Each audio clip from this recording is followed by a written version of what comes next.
Welcome back to the home studio. Welcome to episode 81 of the Stevie Richards Show. As Ellen John said in The Simpsons, that's my name. Well, actually, it's not. But this person, it's actually her name. The hottest wrestling pundit in 2026, James Romero. Isn't it amazing that I forgot to mention this to you beforehand? I'm going to try and show it you, right, without showing any numbers or anything like that. I got a check for $14.99, right? I'm going to show this to the main camera and I'll show you. $14.99, right? I'll show you, Stevie. I don't know if you see it. Do you know who that's from? Who's that from? That's $14.99, not pounds. It is from Amazon Prime. And apparently, because of President Trump looking into the FTC or whatever it is, or like Amazon Prime, the FTC is looking into Amazon Prime and their practices, they had determined that they were doing something naughty and basically refunded me 1 month worth of Amazon Prime. And then they spelled my name wrong in the check, so I can't cash it. It's so 2026, isn't it? Isn't it just? So there you go. So I'm $14.99 richer. And I was just telling Stevie. No, what's the name on the check? That person is $14.99 richer. It doesn't particularly bear any resemblance to my full name. So therefore, that will not match any of my bank accounts. What's Romeo James doing in an impact zone? With $14.99 check in his hand and everything. Yeah, I was telling Stevie before, and the reason why I said hot as pundit was not because he fancies me, but it's because I apparently have to be in the thumbnails of every List Mania video, and I'm the only one who refuses to be in them until the views do badly, and then I switch it up, and then the views do better. It's really annoying. Your humility goes away once you realize, man, I got to plug myself in and get these views. Yeah, basically. I'm the only one. Oh, goodness me. We've done the Patreon for this morning. I'm mixing it up with the intro a bit, I think. So the Patreon this week, coming on Monday, is going to be the Iconics versus the Elegance brand from TNA AMC's debut and what went wrong there. And then also what went wrong in the final match as well, the Frankie Kazarian versus Mike Santana match, TNA World Heavyweight Championship, that they would then rematch 3 days later at Genesis, which we can't quite work out why they did that either.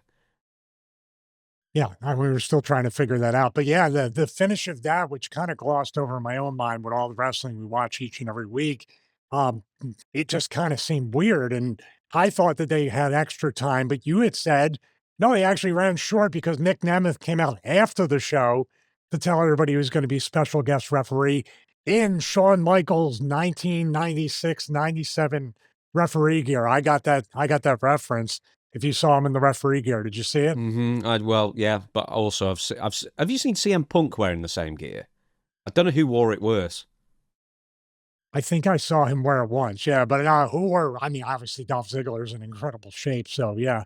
But that little nod or jab or whatever you want to call it, Sean, it was much appreciated.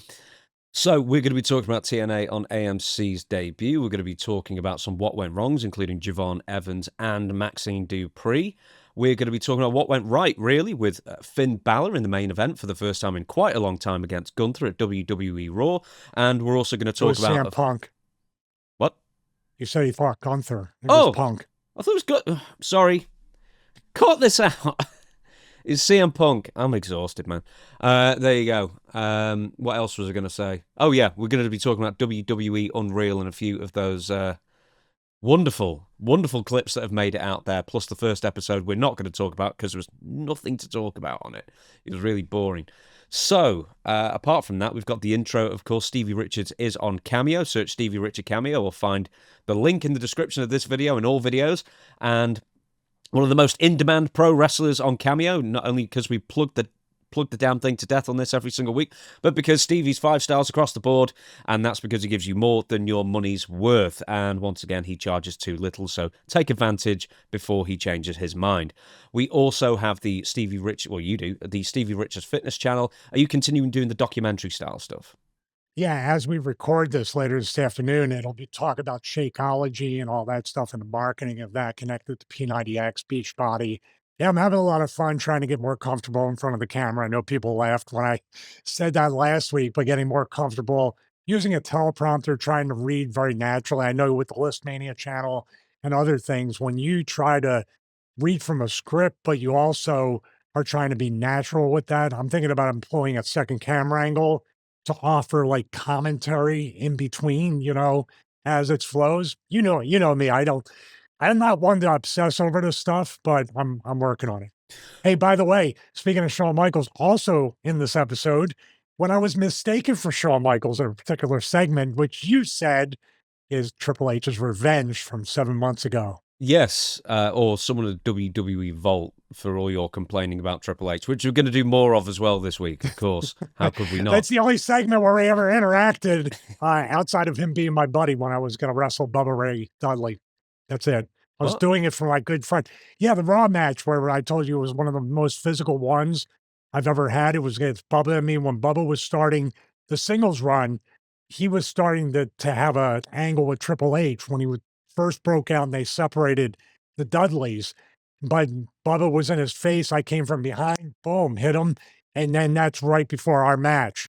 And Hunter and I smiled over Bubba, and he was my buddy. So I thought everything was good after that. That could be a Patreon watch along. If we can The find Bubba the match, exact yeah, date. and the pre-tape. It was right before that, yeah. There we go. Because we need to do the Ric Flair one. Do you know, we were going to do a Ric Flair show this week, and we kind of just didn't bother for various reasons. But we need to do the one where you have the pre-tape and then the match with Flair. And that could be a follow-up as well. I totally forgot about that. That's where I let down my hometown of Philadelphia, Pennsylvania. Definitely. And that was another semi-night of upsets where that match had 15 different iterations of it, which the one you saw might have been the best one, actually, compared to the other thing. That was workshopped all day, as Cody Rhodes would say. Is this the night of upsets, but the original one was in WCW where you were the only one to not upset Randy Savage? Yeah, I upset Elizabeth's hands when she was choking me. That's about it. It was Salt Lake City, night of upsets, and on Monday Nitro, yeah. So, what else do we do for the plugs? I think we've got everything. Once again, the Patreon, that's the most important one, for goodness sake. Well, List Mania, James Romero channel, let's plug those as well. Oh, yeah, I did one. I didn't post anything for weeks, and then it's wrestlers who don't like John Cena, I decided this week. We've got upcoming something about Brett and something about the Royal Rumble as well, which should be out this week because we need to catch the zeitgeist of the crest of the wave of the Royal Rumble PLE happening soon as well. So, hey, at least that'll be a sociable hour for me to watch as well. For once, I'll actually watch it live. You know, what's funny is we record this on January 21st, 2026. Only one person has declared himself an entrant in the Royal Rumble, Cody Rhodes. Cody. What are you guys waiting for? Dude, the plugging has been outrageous. Are we going to do for whenever the Rumble happens, whether it's not this weekend, but it's next weekend, I think? Oh, Saturday night's main event before that, you said, right? Yes. Saturday night's main event's happening this weekend. Apparently there are matches for it. But do you want to do a Royal Rumble episode and just do a review show on Sunday and then do what we did last time for Survivor Series? No, John Cena's last match episode. Yeah, it should work pretty well. Maybe we can combine the Saturday night's main event, or if something really happens, we can do something on the fly or a solo video, something like that. But yeah, I don't know why we don't even have anything outside of the two Rumble matches, correct? Because they're doing a tournament. No, we've got four. No. No. We've got four. So we've got the tournament to fight Drew, so that's 3. So Drew's facing the winner. But also we've got AJ and Gunther. That's why I was thinking of Gunther earlier. Oh, okay. All right. But this tournament's going to basically, the finalist is going to go wrestle Drew at the Rumble, correct? Yes. That is happening. I was due getting one question right eventually. Isn't it WWE though? That's so WWE where we talk about TNA is going to TNA. We'll talk about that on the show. But WWE is like, man, how do we find out who's going to wrestle Drew or the champion 2 weeks from now or 3 weeks from now? Like, tournament time. Right. Do you know, I quite like a tournament. Do you know what I don't like? Is a gauntlet match because it's so stupid.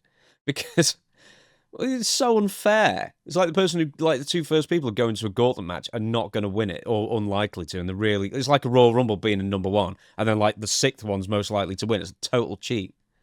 Isn't it like, there's been many episodes of SmackDown where it's like, we don't have anything for the second hour. gauntlet match. Mm-hmm. It's just the entire almost second hour or more. It's amazing. That's what AEW does as tournaments. It's like, man, you know what we haven't had in 5 seconds is 3 tournaments running concurrently. We need to do that again. I don't think there's any tournaments at the moment. So there you go. Right. What happened just once? What happened to just once a year? King of the Ring tournament. It was so special, wasn't it? It was so awesome. And that one night, I still think about when Brett won it that night, and then he had the spin-off angle with Lawler, basically, opening up, beating Razor Ramon. That match was awesome.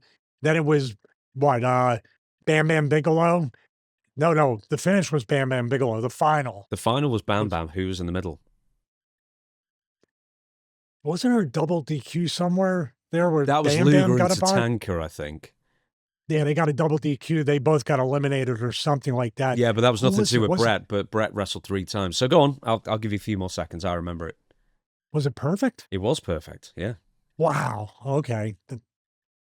That's an dude, you talk about 3 pay-per-view main events in one show.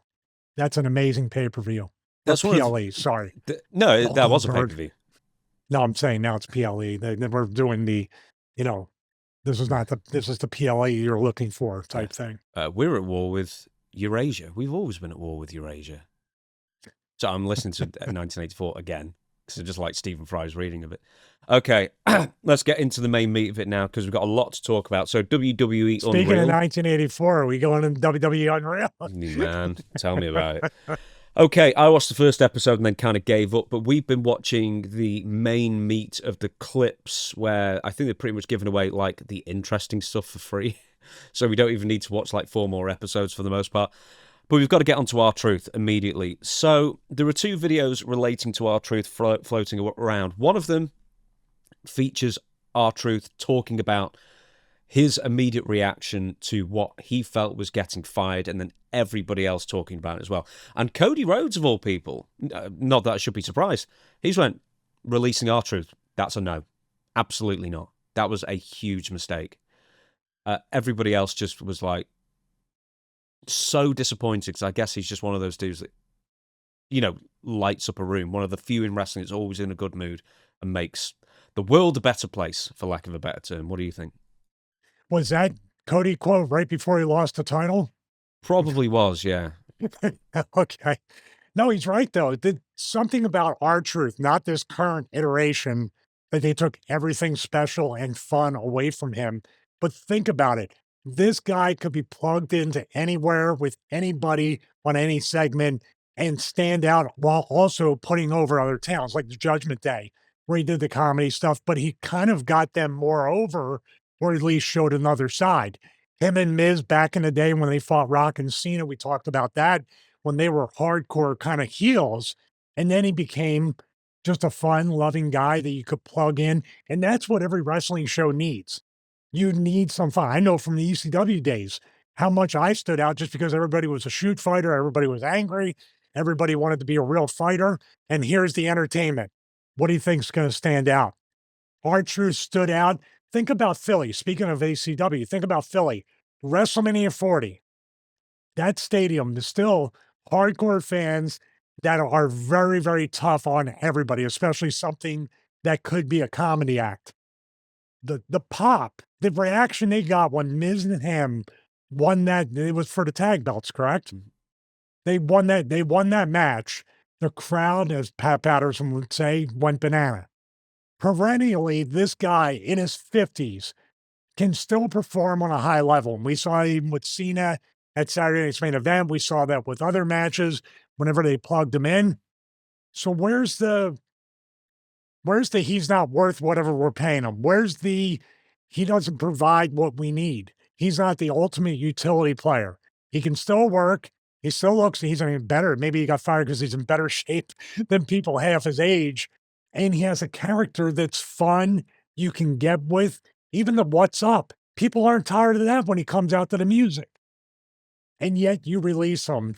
And now we're trying to go through multiple versions of gaslighting about he wasn't really enjoy the show. That's where enjoy the show came from. So this Unreal, I think the theme throughout this is they really do tell on themselves and expose themselves for who they really are and what they really are, but they're so far deep in the bubble, and nobody's gonna argue with them outside of Cody, who just lost the belt. So there's a little theory for you. But you know what I mean? They're almost like it's almost like I meant to do that. Is that from The Simpsons? "Oh, I meant to do that." And, Bart gets gets the big cheer and becomes popular.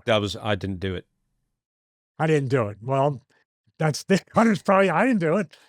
That's they in the sleeper cell over here. That other sleeper cell, not this one. Let me give you the quote from Triple H. So he claims that it was one giant misunderstanding, that R-Truth was never fired. Triple H said, "We got to a point in Truth's run where his contract was coming up. When you are dealing with contracts and money and you're very far apart and the numbers and communications break down." Right there tells me that I think that they want to cut his contract. But we'll keep that till the end. "It's very easy for both sides to read into the communications differently. Okay, well, if you're not going to come to us, then Truth, we're going to let your contract lapse.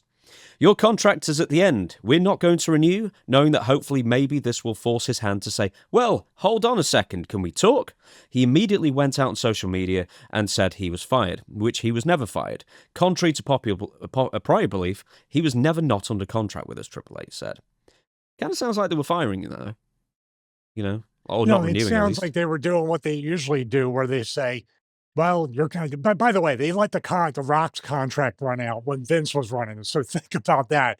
It's not just R-Truth or where he's at on the card. Now, what they're trying to do here, and I've been directly like somebody that's dealt with this. They don't do anything with R-Truth until they need him. He's there. He's available. He always scores a touchdown. He always hits a home run. But you know what? It's like Korea. Hey, you haven't been booked in months. So they're looking at, once again, didn't I use this theory before? Their value, or the value of the contracts, is how long your match is, how many bumps you take, and how physical you are. It's not, and we're going to see about the Chelsea Green thing. They're looking at the matches. They're not looking at what really draws the people, the casual fans, and people that want to be entertained.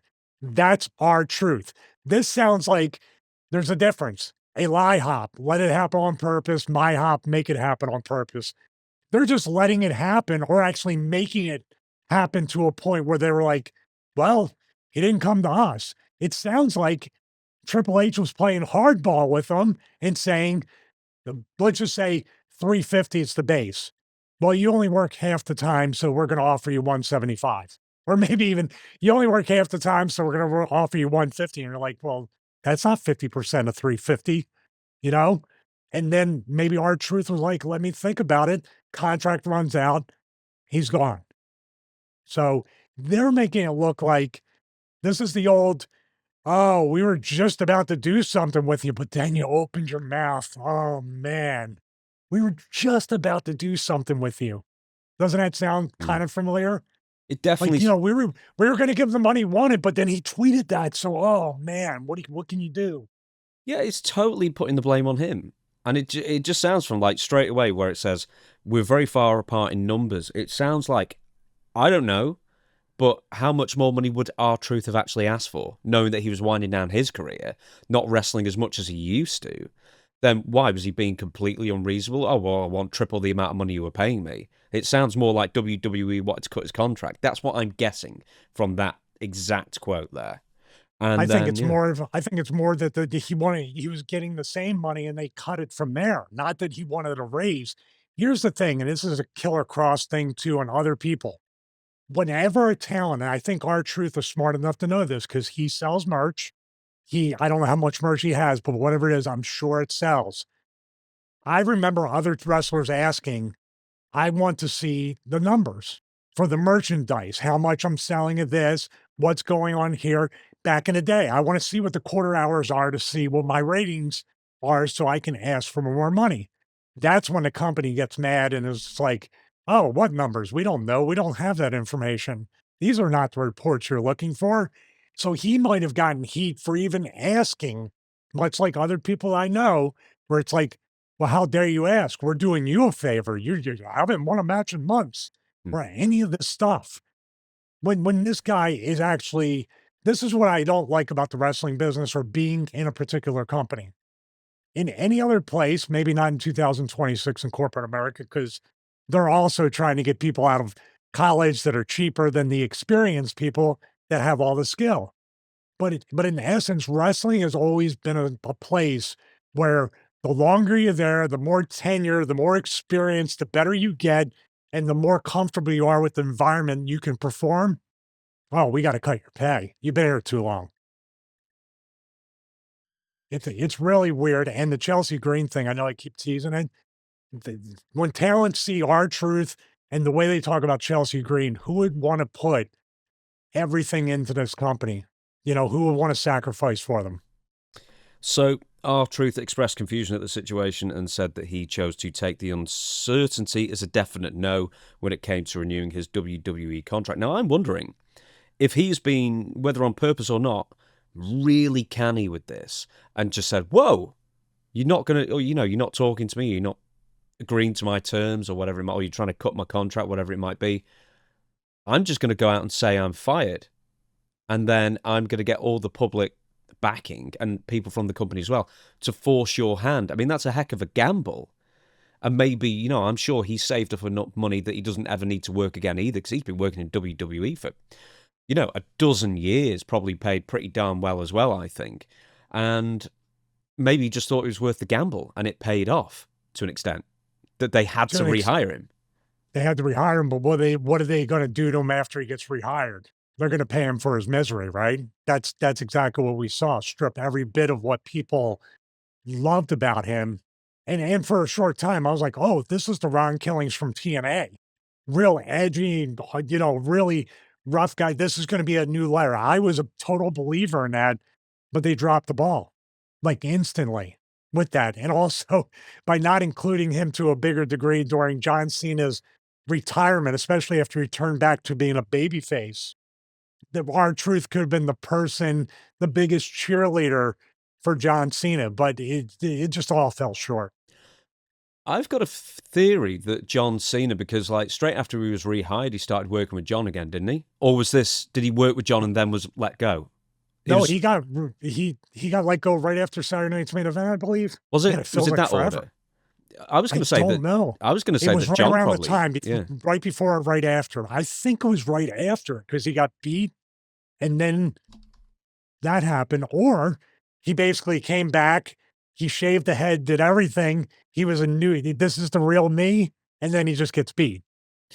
So he returned on June 7th. You're right. He got released on June 1st after he'd already wrestled Cena.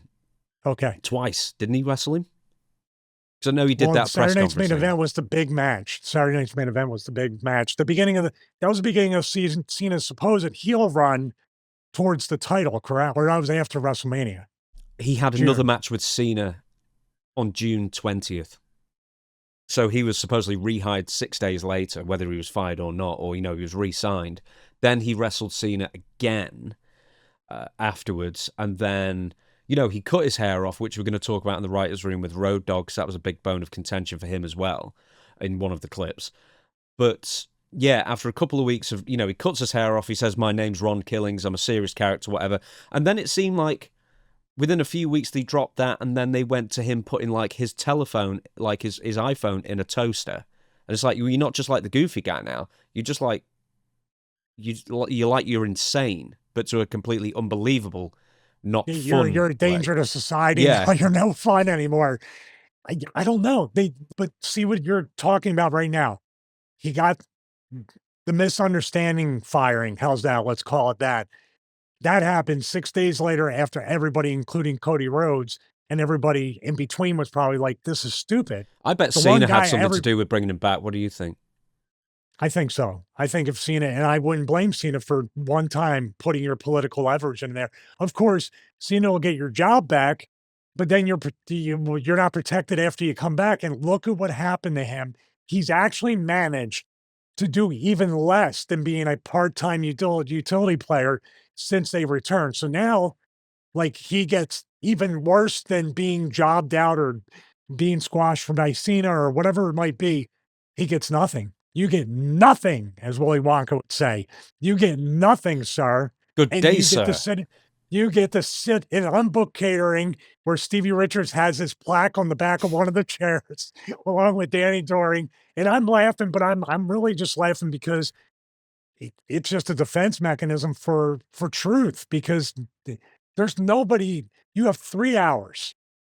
You said it. And Bruce said there's not going to be more than 4 matches on any of the shows or the PLEs. You can't plug this guy into a fun segment? You can't do anything with him? I don't know. Get your money, dude, and then he has a music career or whatever waiting for him after he leaves. He hasn't wrestled on television since August. Wow. Whoa. I didn't think it was that long. He's done a few house shows across the Christmas period, but yeah, he's not actually wrestled on TV. I'm sure he's appeared on a couple of segments here and there, but no, he's kind of just on an island now. Here's what I'm interested in. Did they just sign him to like a 1-year deal, or is it another 3 or a 5? Like they just re-sign him to quiet it down, and then he'll quietly, there'll be another misunderstanding later on down the line? Maybe. Hey, by that time they'd be like, well, he's 56 now if it's a 3-year thing, and we can't keep, we're not a charity here at WWE and TKO, so. No, you shouldn't be, because this guy draws money. So there, end of story. But you can't say that as far as, well, especially can't say it in the writer's room. But maybe they'll just wait till the Saudis take it over and blame the Saudis for letting them go. Right, you've teased it, I think, about 4 times already, because this sorry, is the one that I can't you. help No, I know. No. This is the good stuff. It revolves around Road Dogg, Bruce Pritchard, Chelsea Green, Pat McAfee, Gunther as well. So we get a few glimpses into the writers' room, whether it's all real or not, we don't know, or pretend or acted out. Because there was a theory going around that the SummerSlam card that they'd written on the whiteboard that bore no resemblance to the actual SummerSlam card from this year just gone by was totally made up just to get the internet talking. But we don't know that at this point fully. You want to talk about Road Dogg, Chelsea Green, Bruce Pritchard, etc. So which one do you want to pick on? Well, here's the thing with the writer's room. Obviously, first and foremost, just my opinion, it looks like the least creatively inspiring environment for anybody, whether you're writing wrestling or whatever it is. You have Triple H by the whiteboard, and then the round table of everybody. Now, the Gunther McAfee, this was a backlash match where basically Gunther came out after he lost the world title, correct, to Jey Uso? Indeed. Then he went nuts, beat up Michael Cole. McAfee came to his defense. This sets up a match for Backlash. The writer's room, basically, Bruce says something to the effect of everybody expects Gunther to win. They want to do the swerve and have McAfee go over. Nobody's going to say anything, and you can tell nobody's going to say, although you can see the looks and the far off stares that some people want to say something in this, just my impression, right?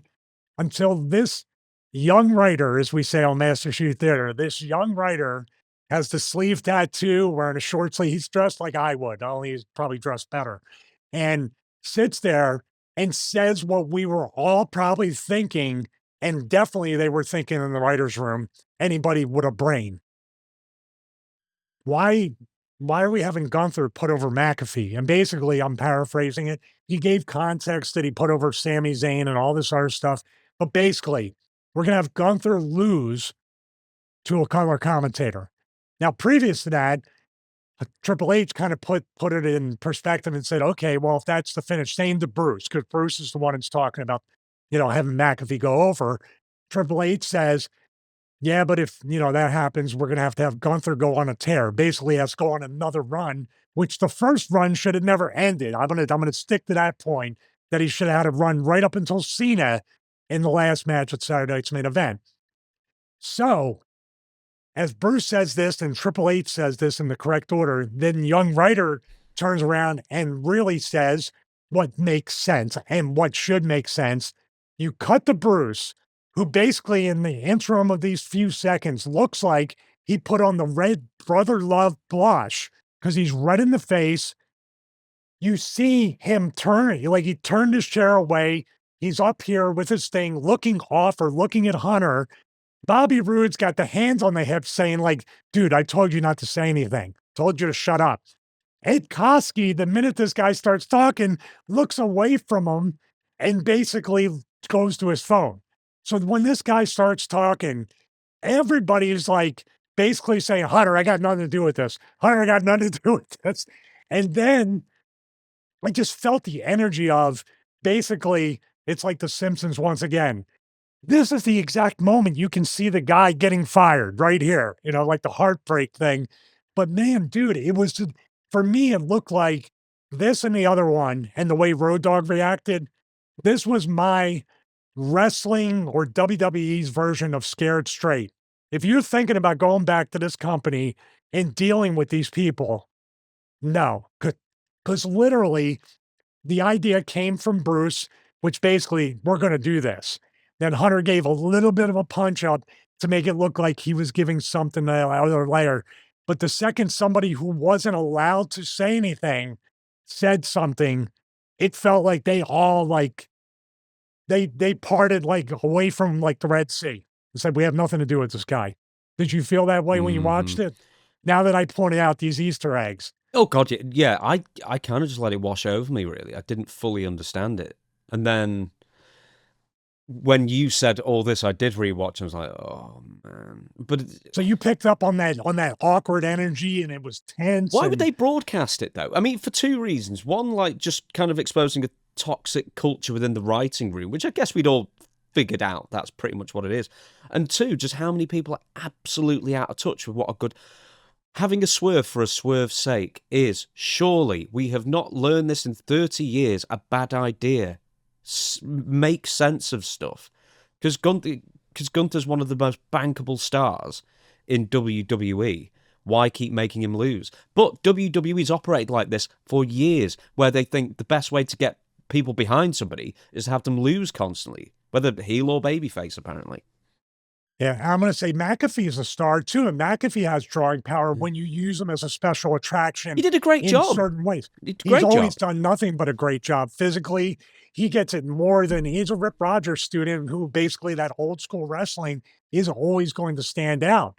And I said it, the Pat McAfee's right up there with Logan Paul as far as like, you just give him like 3 weeks, he can train in the ring, maybe get himself in decent physical shape from a physique standpoint, and he's ready to go. He's just a natural. He's really, really great at what he does. And this is a guy that's juggling like his show, juggling college football season, juggling the commentating, and then having the time. And obviously being a husband and a father, that takes some time away from you as well. But yeah, I look at that and it's like you said last week, and we say repeatedly, they are making it way too complicated. It doesn't need to be complicated, except what I looked at right there was people cashing checks, justifying their jobs, and really puckered up in a way to where they're trying. The Road Dogg thing stands out, and that's one of Triple H's best friends. And we can get to that like right now. I mean, literally, like, dude, like if you're there, this guy for like 30 years, you've been with the company off and on for 30, and you can't speak your mind, even in a very, very respectful way, which Brian's a really nice guy. You can't do that. And I felt like he was about to do that. And he went, oh, wait a minute. I need the money. I'm so glad you brought Road Dogg just right there because, like, you obviously, spoke to him a lot more than I have, but when I spoke to him, super nice dude, really personal, never met a stranger in his life. You can tell the kind of guy he is, and it's all positive. But he took over, or him and somebody else were meant to be the SmackDown lead writers, right, for the past year or so. And now watching that clip, it makes me think, well, what is a head writer? Because is there a head writer? Really? Because then you've got Triple H and Bruce Pritchard there and Ed Koski to be the actual head writers. Basically, you're like the head of a committee that then feeds your ideas to the exact same 2 or 3 people who make all the decisions anyway. So it's interesting now to see, well, hang on, if Road Dogg, and he was making complete sense as well with the Chelsea Green thing, which I want you to fully flesh out for everybody if they've not seen it. But he was just seemed to be getting stared down by 10 people who disagreed with him for no good reason. If you notice, there's a lot of Easter eggs in these segments. If you notice, I would do the same thing because for some reason, eye contact with people like Bruce and Hunter and these other people, it just throws you off. I was there. It's very off-putting. Vince too. A lot of these office people, there's just a weird thing whenever you make eye contact with them. If you notice with Road Dogg, he was looking at the board, but nobody else.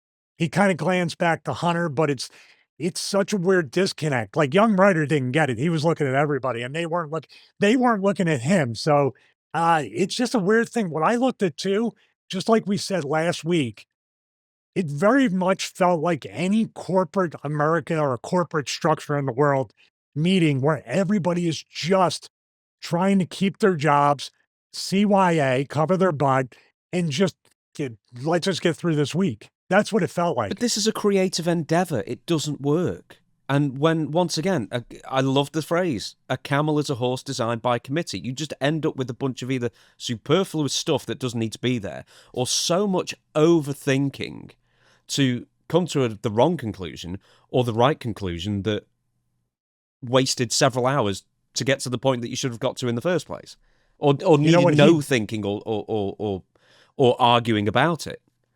Well, do you know what the overthinking is? The overthinking isn't the angles, the finishes, the characters, the pushes, the deep pushes, the misunderstandings with contracts. There's nothing in there. You know why people overthink it? All right, well, if I say this person's going to get heat with me, or if I look too good, or if my idea is better than Hunter's and Bruce's, I'm dead. I'm done. The knives are going to come out. That's where it comes in. That's the energy I felt. That if I say something, instead of somebody saying, like a real leader would do, right? Man, that's a really awesome idea. You're really good. Even Raven did an interview with Chris Van Vliet. And I saw the thing when he was being a producer. I was like, oh, this is interesting because just literally watched the Unreal clip. Let me see what he says.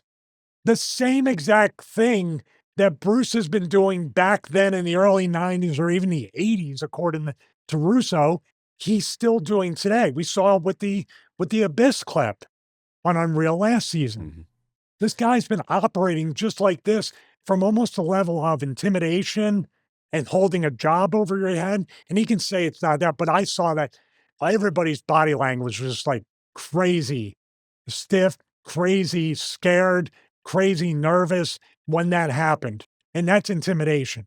And in a creative environment, it doesn't matter as long as the idea gets passed around and hopefully it's better at the end. If not, there's Triple H. He vetoes it, final decision by the boss.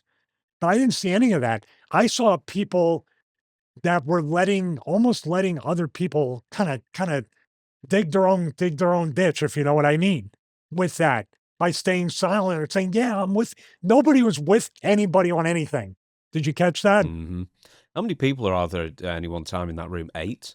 I mean, there's There one was person. 13 in that room at that particular point. We counted right around 13. And I heard there's 27 writers. So I don't know what's going on with that.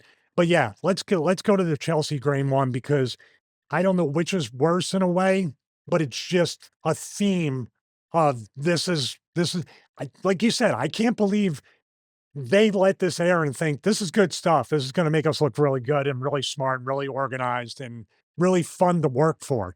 So basically what happened is, and if you can interject details that I leave out, but basically they were talking about Chelsea Green. They were talking about having her win the belt back, I believe, or the timeline of this, or having her win the belt back. But then they literally said that she can beat these girls down here and beat those girls. But, Lexi and these other girls up here, no, she's just not going to. So basically, he just said, this character will never be anything but right here where she is. She's only going to make lateral moves, maybe go down a little bit if some girls come up into her spot, but she'll never, this girl that's almost 6 foot tall, who's basically like a fitness model type girl, cannot beat a 4'11", 90-pound girl. What have I said before? The biggest marks are in the office. And from what I saw, the biggest marks are in this writer's room. That includes Triple H. You're talking wins, losses as if they matter. Hey, I haven't won a match in months. You know what's funny is that like Triple H was the one who was like, hey, I'm bigger than Kurt Angle. I should be winning all the time. Or that I can't. What was the one? And this was meant to be the real story. Is that Stephanie McMahon? This is years ago, 2000, when they had the love triangle storyline. She was meant to go with Kurt, and he vetoed it, saying, why would a woman like Stephanie in real life ever choose Kurt above me?" And so it ended up just getting dropped, and Steph just went back with Triple H, and it That killed attitude, that story. attitude has not changed according to the clip we're talking about right here. It's very, very one-dimensional and also mental gymnastics because now Chelsea's too tall and too big to beat the people in the main events. It's you have a girl there that's probably the best character they've had, especially in the female division. And if you look at what she did as Laurel Van Ness in TNA, you haven't even scratched the surface of what she can really, really do. It's Dutch really wrote for her. nuts. He loves Chelsea Green. It's one of the only people he remembered the name of was Chelsea Green. He loved her. Right, okay, name, for me, in your opinion, the best 3 or 5 women in WWE now, as far as all round, as far as a talent, and also a potential draw. And I'm sure Chelsea's in there. Yeah, number 1 would be Chelsea Green. Number 1 would be Chelsea Green, and you're talking about somebody that hasn't really they tapped into her potential yet. You know, you have people like Charlotte, you do have Alexa Bliss, you do have even Becky Lynch, even though she shouldn't be a heel, I completely agree with you there. Mm. They just got it all kind of backwards, and once again, what we have here, the women have always suffered as poster women for the 50-50 booking.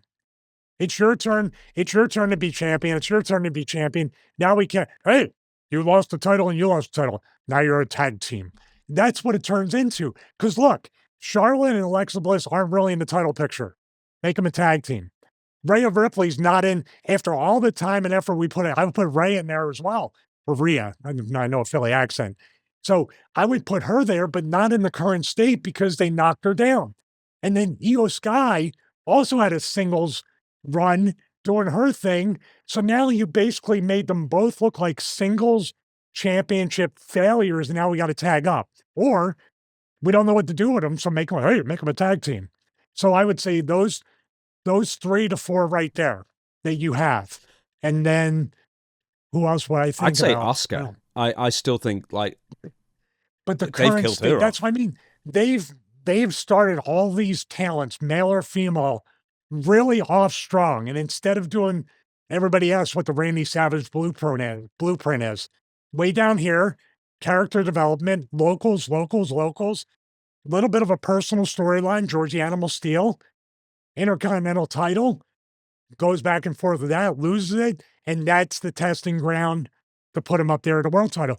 Chelsea Green's US title run, which they did not put everything they could into her, she made the most out of and passed the Randy Savage blueprint test for the mid-tier title, which I would make her sometime in the future the world champion. The problem is, Asuka, how much steam has she lost? Io Sky, how much steam has she lost? Rhea Ripley, how much steam has she lost? Alexa Bliss, and these are all different reasons. Alexa went away for a while. Charlotte Flair, the big return has been nothing but downhill. That's strictly on creative.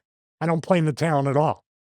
So with Chelsea, and let's go It's a back to the clip. misunderstanding, by the way. They're all misunderstandings. And I want you to tell us what Road Dogg said, but basically, he is advocating we need to get this belt back on Chelsea. She was the best person to ever hold this very young belt of the 2 or 3 people who held it, because it was Zelina Vega and Julia, basically, who were also being champions for this, like, in the last year. Chelsea was great with it, and once again, you said she passed the test, and she should be elevated. But in this writer's room, Road Dogg's like, man, let's just get this belt back on, and what else is she doing? And their argument is, well, you know, who's she going to feud with? Because she's only on the level of beating Zelina Vega and B-Fab. But, you know, do you see her beating Tiffany Stratton or Jade Cargill or Alexa Bliss? And I don't know why Road Dogg, because you probably said, well, Bruce Pritchard was staring bullets through his head. Like, the answer was, yes, she should beat all of them because she's better than all of them in every way. Yeah, but as he was there and he was about to say and really pick it, what he was doing was he said, maybe this is my hill to die on. And in mid-sentence, he realized this is not my hill to die on. And he literally went I just, I don't disagree with you. And that was the end of it, sort of, right? It's He just was not. about to go.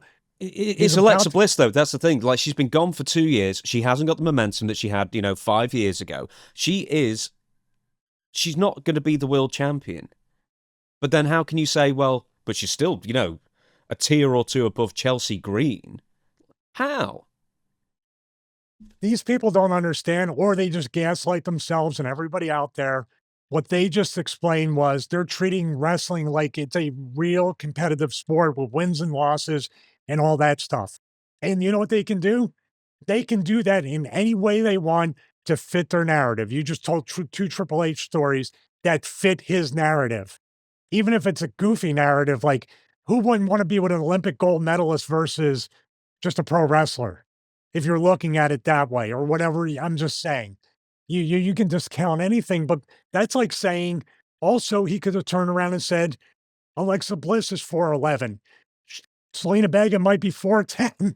What are they even doing as wrestlers? You can go either way with that. And I'm not saying they don't hold any value, but it's all subjective. And this segment, these two clips, I should say, especially with Chelsea, if I was a talent looking at that, I would say, well, if that's all you're thinking of me and this is all it's going to be for me from this point on or ever, okay, I'll take the check. And then when it's up, I'm going to go try to go somewhere else. You know what they'll do? They'll be like, they'll do the forehead touch or the point and say, we were just testing you. We put that up there so you can show we knew you could do it. Like, oh my God, they're just so easy to figure out. How's Matt Cardona doing? Well, he's doing great, and the funny part is I was joking about it to Russo and Ben about it. I feel for the guy because you know what? This is the you got to eat crap, pal, for 6 months. You got to we're testing you to see how your attitude is. So when he came back as Zack Ryder and he did the I'm back and then he got beaten. He was gone. Then he won a match as Matt Cardona. And you're thinking, okay, well, Zack Ryder lost, but Matt Cardona is a winner. Well, now versus Trick Williams with no story, no build, no nothing, he just does a clean job. So what's coming next, WWE? Zach Cardona? Or are we going to have Matt Ryder? Or is it just going to be, well, he didn't beat those. We beat those personalities, but that's the most over.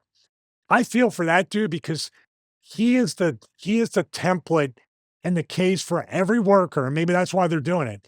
Every single worker that when you bet on yourself and you know what you're doing and you try your best, you can get over and make money outside WWE. Killer Cross is proving that right now. But once you go back, it's just the dude cares too much about what he does, cares too much about the business. And I'm sure he just wanted to be with his wife on the road or in the same company as his wife, which is very admirable. But man, they destroyed any kind of momentum this guy had within weeks. And I feel bad for him.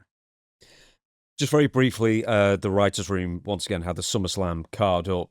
I think on the Brian Alvarez show, Wrestling Observer Live show yesterday, he was talking about, wow, we could have had, Brie Bella returning and Roman Reigns versus Braun Breaker, Naomi, but she left because she was pregnant. Or Finn Balor returning as the Demon. And the guy who I suppose is an insider said, there'll be a mark.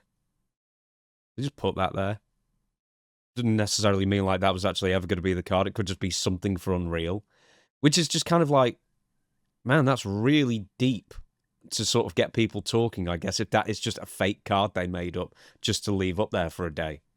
Yeah, but that was for back last August. This show is months old, correct? Yeah, the recording it's just dropped yesterday as we record this, but yeah, it's from like WrestleMania to the summertime, all these But stories. I'm saying you can have the roll card up there and it doesn't matter because it already happened. Yep. If you're good, in other words, you're trying to say that there's unpredictability and this stuff is not all written and not all fake and predetermined, while you're saying in the meetings that it's all fake and predetermined and there's no unpredictability in this. To also, you can't have it both ways. You can't have it both ways.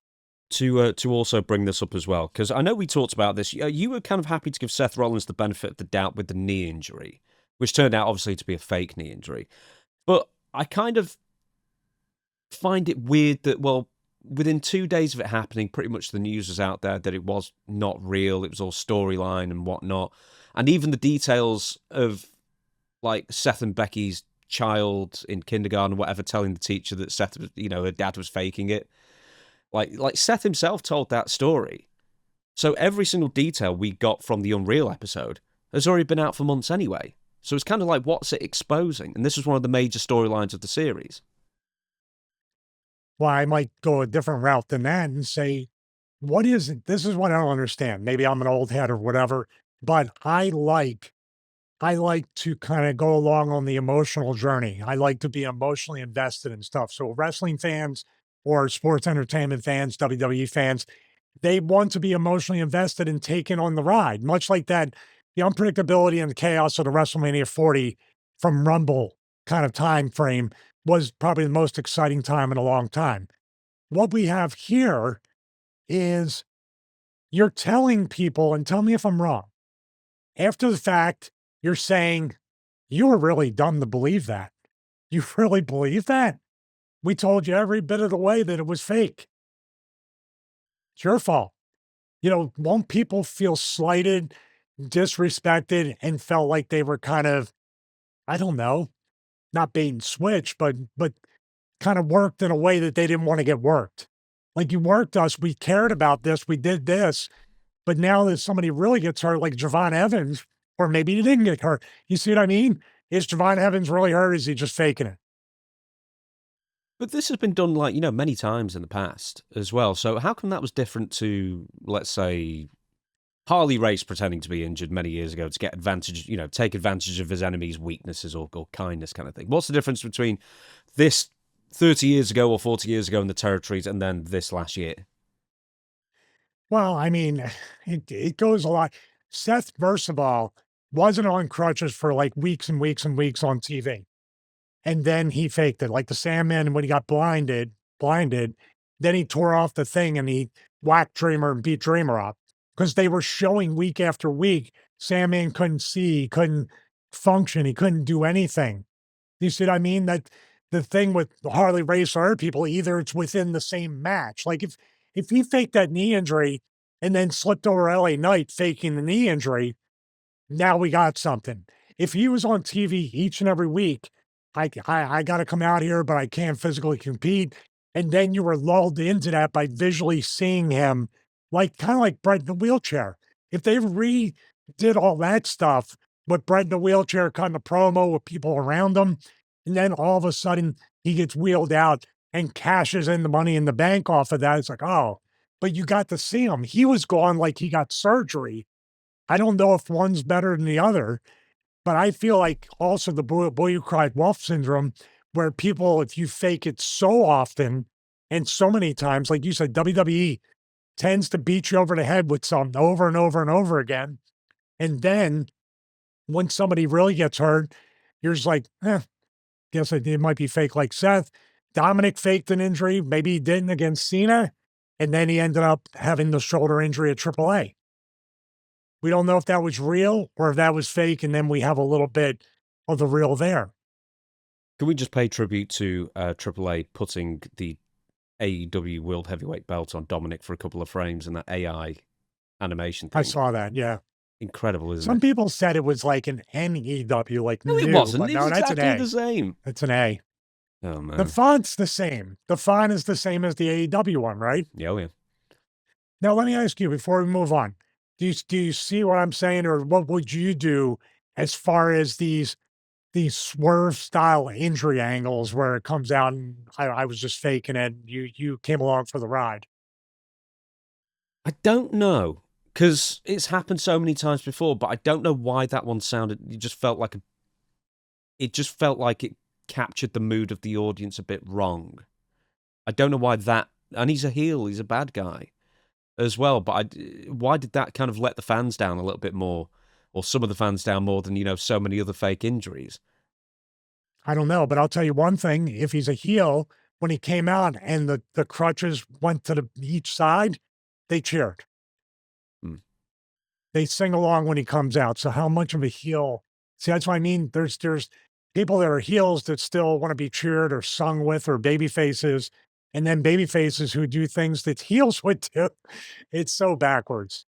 Okay, so I'd probably made the Triple H story with Kurt Angle. I might have said it on a previous show, but this would have actually been kind of perfect to do at this point because you're the one who brought this up, Stevie, and this was how Triple H can never look weak. Now, this apparently started in like the not the 2K games, but what were they beforehand? Like SmackDown versus Raw. SmackDown versus Raw, Raw 2, and then the original SmackDown game. And yes, we actually had one of the developers, one of the developer team members, comment on that video and say it's 1000% true.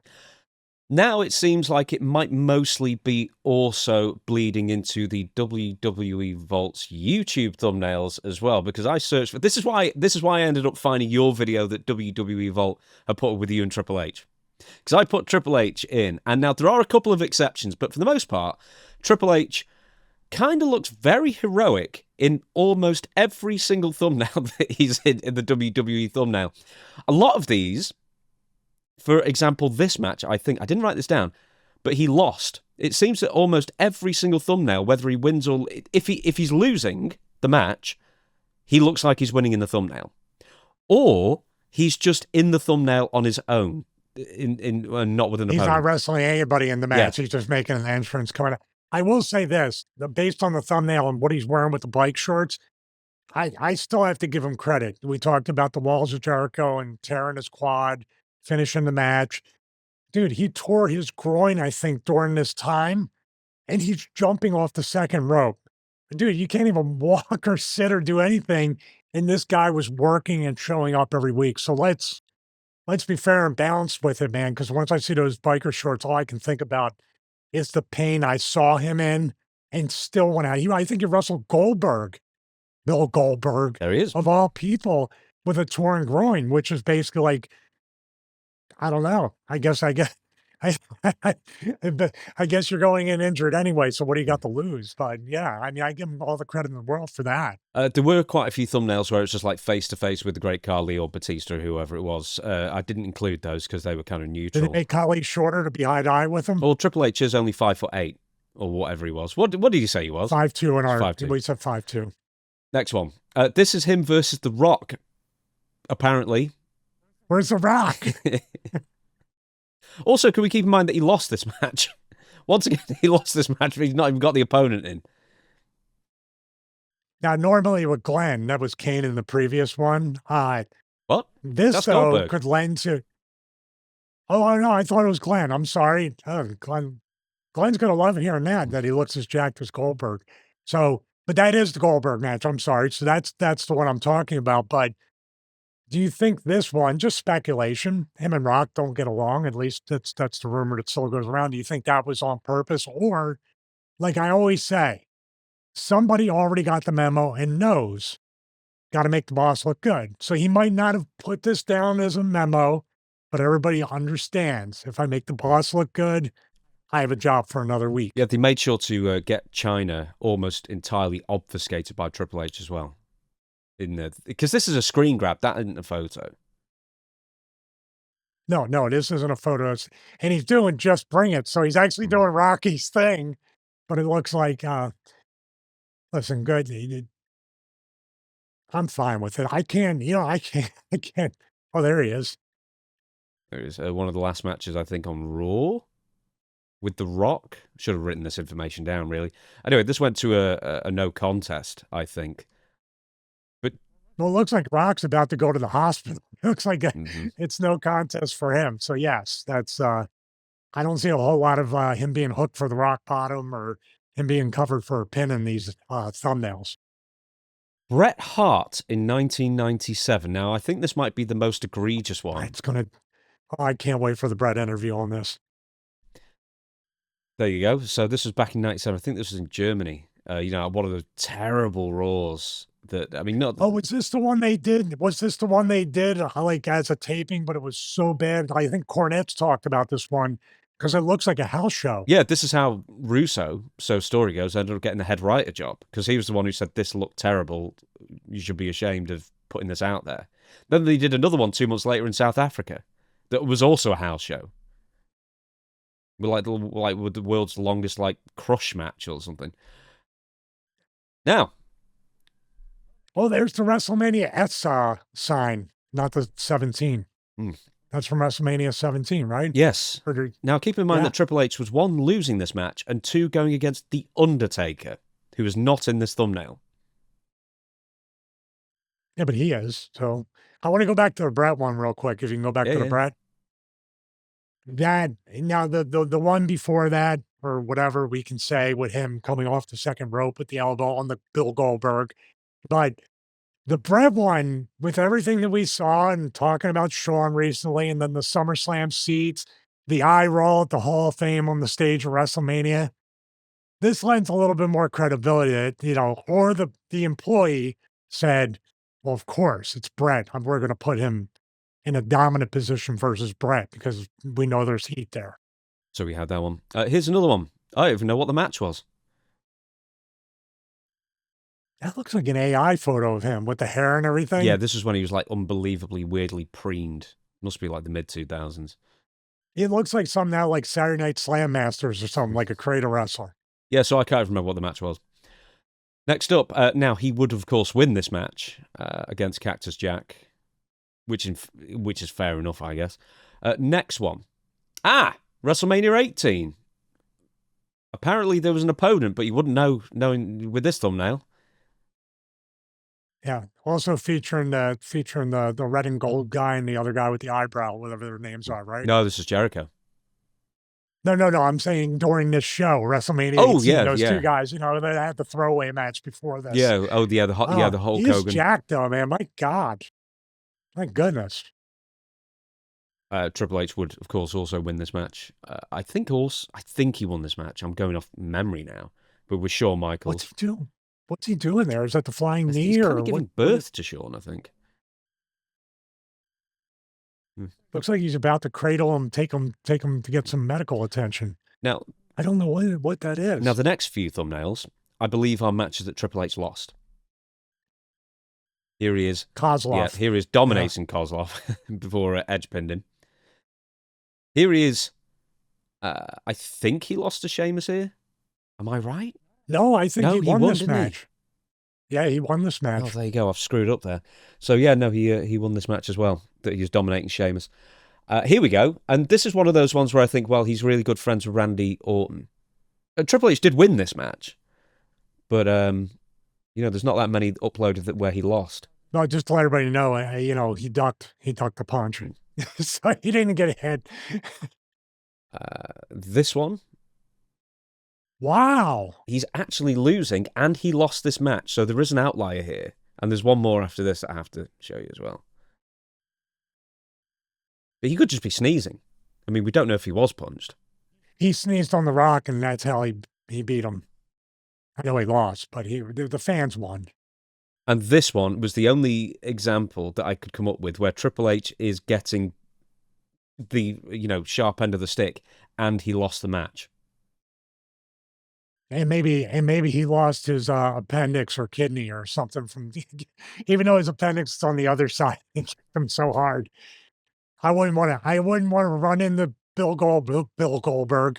I wouldn't want to run into him and say, put the boot up, considering his history, So what do you think about all that then? Do you actually think that there is like a ban on this for the most part? Because there are a couple of examples that don't fit, the narrative. But for the most part, he is dominating whatever opponent he is wrestling with, wrestling against, whether he won, lost, or drew, or it's just him, even on a WrestleMania main event, it's him on his own. Or sometimes it's just the two, Triple H and opponent face to face. Yeah. So it's very neutral. It's almost always Triple H in a dominant position. It's fun for us to talk about on the show, but what's the difference at this point? Who cares? They're definitely doing something there. And like I said, I don't think it could be. I don't really tend to think Hunter's way too smart to put that hourly, like, hey, listen, by the way, I got to look strong in all the thumbnails and all that stuff. He never even said anything about the video game, but the memo was there. The video game people knew, I knew, and a lot of people knew. With this, I feel like it's just the employees, the unspoken rule. Make the boss look good. And that's something there. Like, I still feel like the Mr. McMahon 2.0 after he said time honored tradition at the Saturday Night's Main Event post show.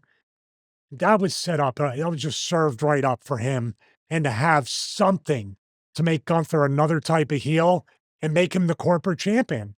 That would have been really a lot better than just what he is now. That's just my opinion. And also, Hunter would have really contributed to the show to be the next Mr. McMahon if he would be allowed to be put in a vulnerable position. Well, exactly. Also, so we've got not allowed to be in a vulnerable position, has entire reality show based on him, always in the voiceovers, always opening the main shows, all that kind of thing. And nobody can have quads as big as his, as Rene Dupri found out as well. Yeah, but other than that, he's been pretty, down the line, like, pretty neutral. And also, no woman can resist Triple H, even if Kurt Angle, an Olympic gold medalist and one of the greatest amateur wrestlers of all time. Hey, Dude Love beat Kurt Angle in a dark match, and I wanted that gold medal. So maybe he saw that and he goes, well, if you can't beat the fake Dude Love, not even the real Dude Love, why would Stephanie want to be with him? Exactly. Which I agree. Yeah, see? So there's one more thing. I don't disagree with you. There's one more thing before we get off the Triple H thing, of course. And as I was searching through for these thumbnails, the video of you and Triple H working together for the only time on screen. Working together. Is that what you call it? I just go against the car door and hope that I just want to say right off the bat, and I'll say it during this, the guy that I didn't necessarily get along with and avoid all the time handled me with kid gloves. Dave Bautista, the guy who I used to like, he used to bear hug me and pick me up and tell me I was like a brother to him. He killed me. I can't even remember what he got me with, but I was just like, who is hitting me for real? And I looked up, Hunter's over here doing the, whatever punches. Yeah, like Dave hit me much harder than I hit the microphone. Oh, right. Don't tease us anymore. Let's see the video. You've got the video. Man. I hope you've got the video anyway. I got the video. Right, let's see it then. Because you're going to have to set up, I've got a few questions. You're going to have to set up the whole thing. So, right, Triple H and Batista, Evolution, they are after Shawn Michaels. And they confuse you getting out of a car, or say, they make you get out of the car for Shawn Michaels at that time. So that was kind of set up for the video. So, Stevie, I was going to say what went wrong, but what went? Look at the belly on Batista there. Yes, they didn't really do, and there was no memo put down to make him not look vulnerable. So, but he's still super jacked. So here we go. And here we go. And I don't know how Hunter's got the vision of an owl, because I'm not even out of the car yet. He's like, that's him. I know what Shawn Michaels looks like. Here we go. Isn't it weird that Batista's in his basically wife running around in the street? I'm laughing. Like, Hunter looks like Carl Lewis compared to Dave. Watch the way they're running. Nothing weird here. Yeah, Dave's rabbit punched me in the back of the neck.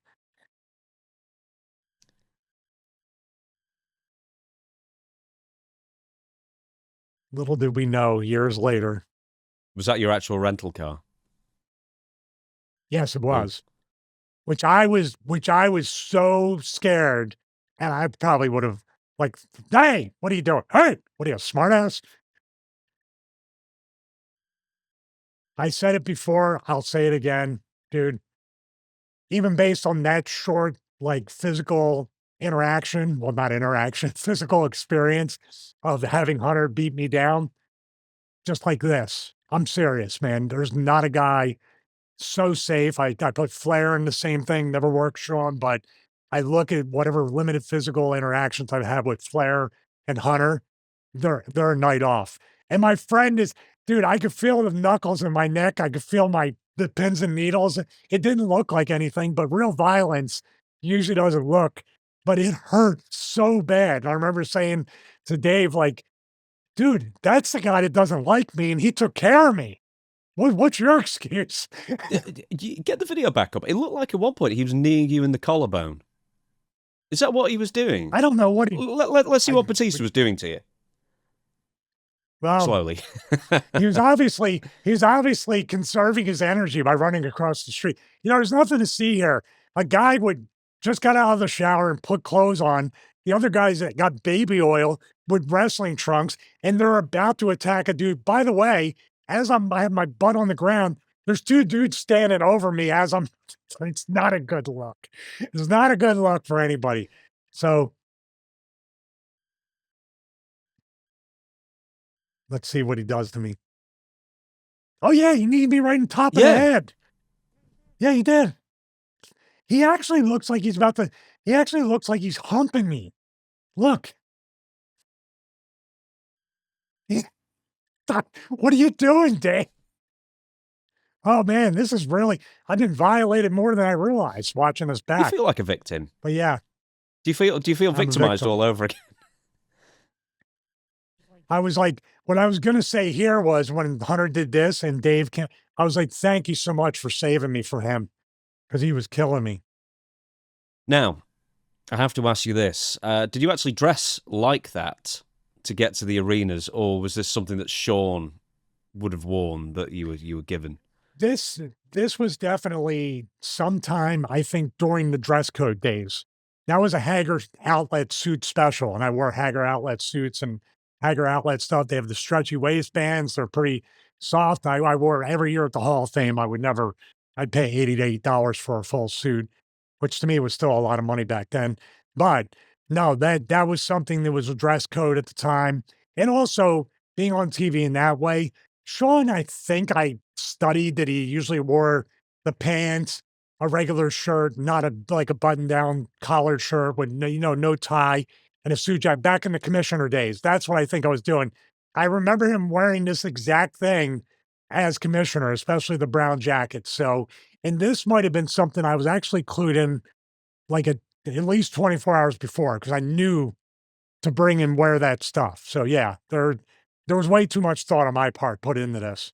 There was no thought to my safety put into this by my friend Dave Batista, If you who has also broken Daniel Craig's nose on the did set he? of the James Bond movie.